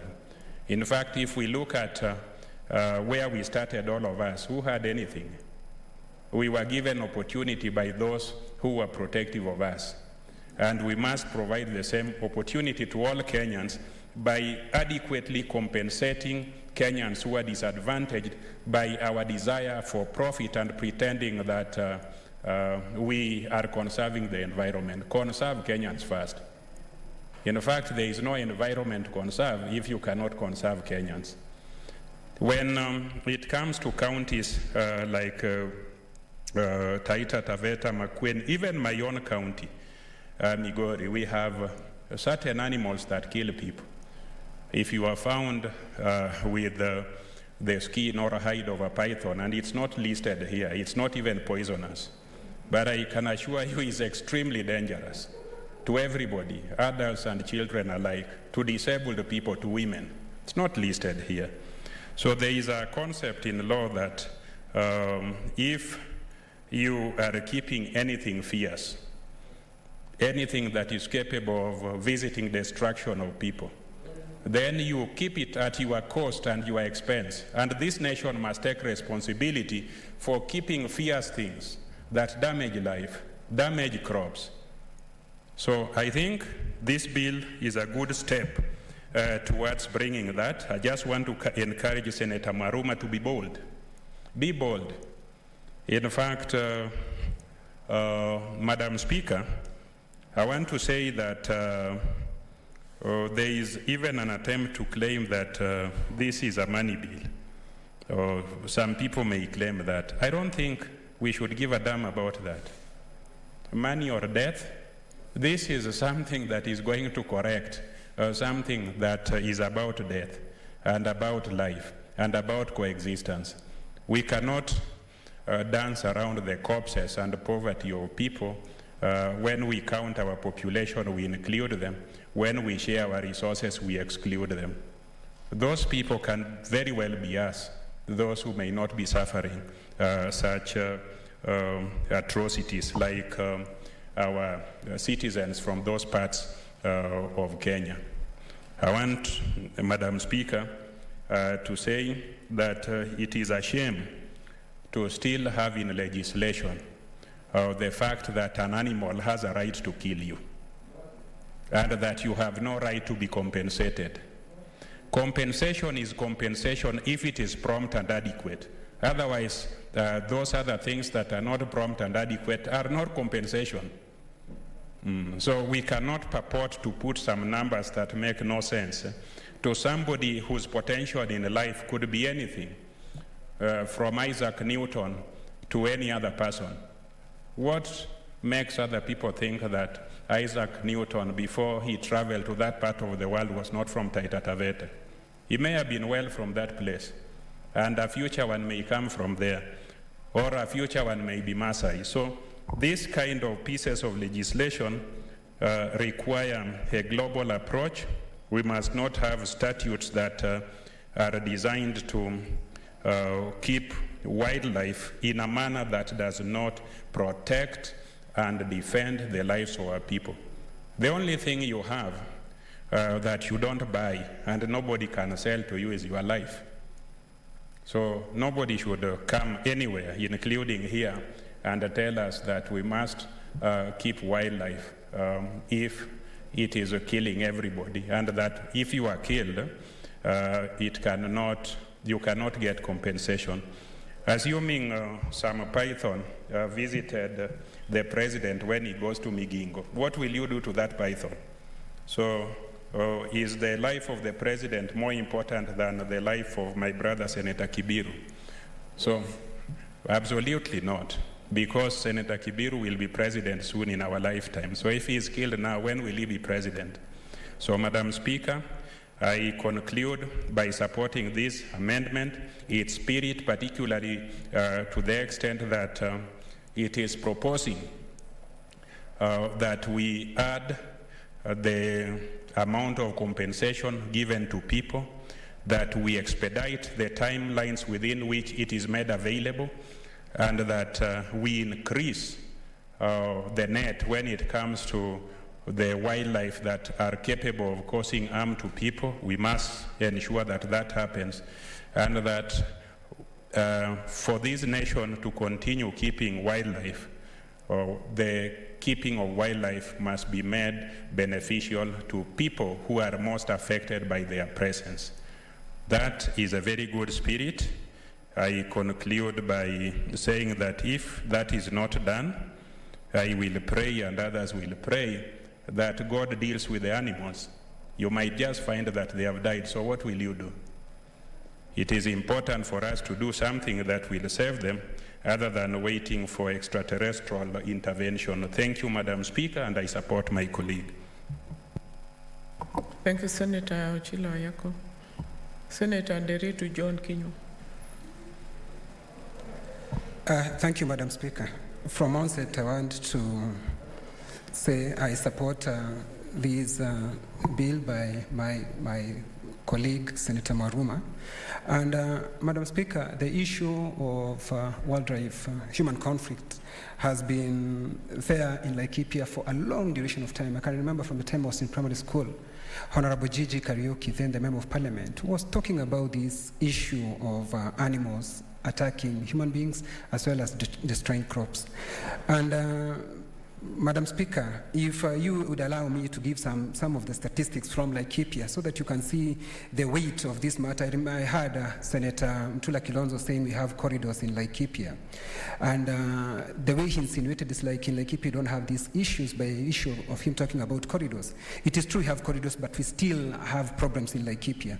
Madam Speaker, I want to put very clearly, we are the bona fide owners of land of Laikipia. We are people with title deeds. It's not elephants, hyenas, or monkeys, Mr. Speaker, Madam Speaker, who keep on disturbing us.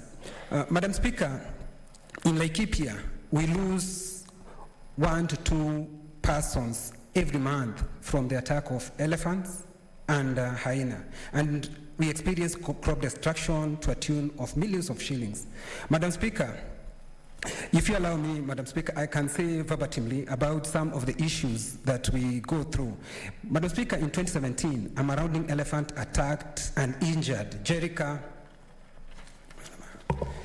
Nasusui in Karuaho village in Umruti ward. The same was reported to KWS, but there has been no feedback since 2017, Madam Speaker. On 5th February 2019, a 12-year-old pupil of Murari Primary School was mauled by a hyena to bones at his home area in Ormoran, Laikipia County, as he was dressing for school, leaving her 71-year-old father and 56-year-old mother heavily wounded as they were trying to fight off the animal and save their son. Madam Speaker, on that September 2019, Reshadu Kinyanyi, a 16-year-old, was trampled to death by an elephant at his Karuru Kirori village in Laikipia sub-county while on his way to school.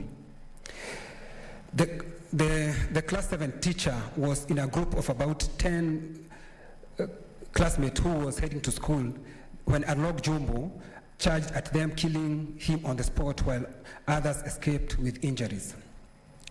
Madam Speaker, on 26 December 2019, a 36-year-old woman, Stella Chebi, was trampled to death by an elephant in Oljabet in Laikipia, Madam Speaker, and she was heading her animals. In June 2020, a hyena invaded and killed 6 goats at Kamau's home in Ndururu village in Githega ward. Madam Speaker, I'm just giving these statistics so that it can be known what Mwaruma has brought to this house. We are talking about people. It is not only statistics where we say about how many people have been killed. I'm mentioning names so that it can be on record. And we have reported this. So when Senator Mtula Kilonzo, Senator Wetangula speak about the negligence from the minister, it is on record, it is known, and he's supposed to pull his socks, Madam Speaker. Madam Speaker, on 16th February 2021, 63-year-old woman, Mary Rebesa Lendonyo, was trampled to death by elephant while collecting firewood in Umruti at about 10 a.m., while in company of other villagers who managed to escape. Madam Speaker, in a span of 1 month in February 2021, one marauding elephant trampled upon Hassan, a primary school student at Ndindeka Primary School in Githega, and killed a neighbor identified as Gathogo, and there was no effort by the KWS service to restrain the animal. Madam Speaker, on 2nd March 2021, the eve of Wildlife Conservation Day, a herd of elephant invaded Esther Wanjiko's farm in Rumuruti, destroying several acres of maize in one night, Madam Speaker. Madam Speaker, on the same day, 4 elephants invaded Reveshwa and Kaga, destroying fruits, orchards, and other farms. Madam Speaker, on 8th March 2021, a hyena killed 3 goats belonging to Mr. Kimamuroi and in neighboring village or Moran ward. Madam Speaker, around Alborosat and Mangu, hippos continue killing and maiming human beings and causing havoc in farms with little recourse from KWS. Madam Speaker, despite farmers reporting to KWS almost on weekly basis, the response time from KWS remains a challenge since most attacks occur at night and most farmers lack direct access to KWS. Madam Speaker, it is not only Laikipia, the situation above revamps across the country. Since 2014 to 2017, 13,000 compensation claims have been lodged, Madam Speaker, and 452 arising from human deaths, 455 from human injuries, 5,073 from crop damages, 3,012 from livestock predation, and 33 for property destruction. Madam Speaker, none of those have been compensated. And I'm talking about they have been reported to the Ministerial Wildlife Conservation and Compensation Committee. And nothing has been done, Madam Speaker. Madam Speaker, it is Senator Wetangula and Senator Mutula Kilonzo. I'm saying that because they are the lawyers. They will tell you, Madam Speaker, tort law and common law on negligence, trespass and strict liabilities requires that a person who keeps an animal that causes injury to the neighbors must be held liable. You have said it.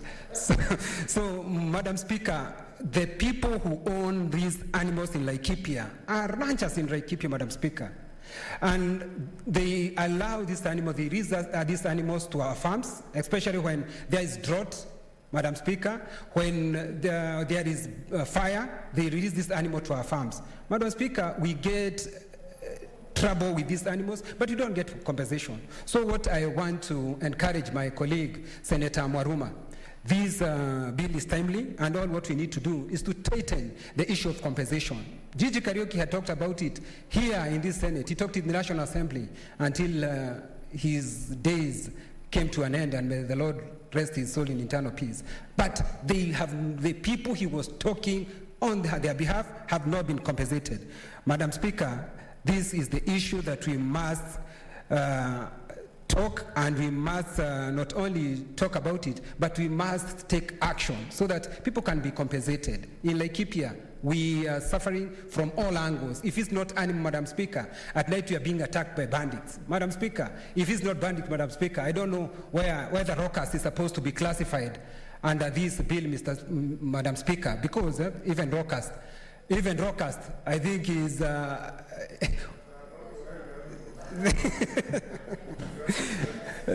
Madam Speaker, I saw, from the last page, Madam Speaker, of this of the bill in the schedule, I saw some of the animals that are I saw some animals, Madam Speaker. I saw when wildlife species in respect to which compensation may be paid, whether there is death or injury. They said of elephant, lion, leopard, rhino, hyena, crocodile, cheetah, buffalo, poisonous snakes, hippo, shark, stonefish. Madam Speaker, we get destruction even from monkeys. There is whales, stingray, wild dogs, wild pigs. Madam Speaker, and when we talk about the wild beast.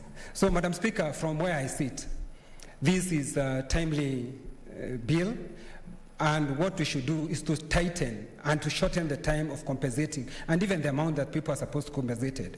Madam Speaker, if you attack an animal in any part of this country, you'll see like about 3 choppers landing of KWS that the animal has been attacked. Madam Speaker, but if a Kenyan is killed, not even one, even like 5, nobody bothers, Madam Speaker.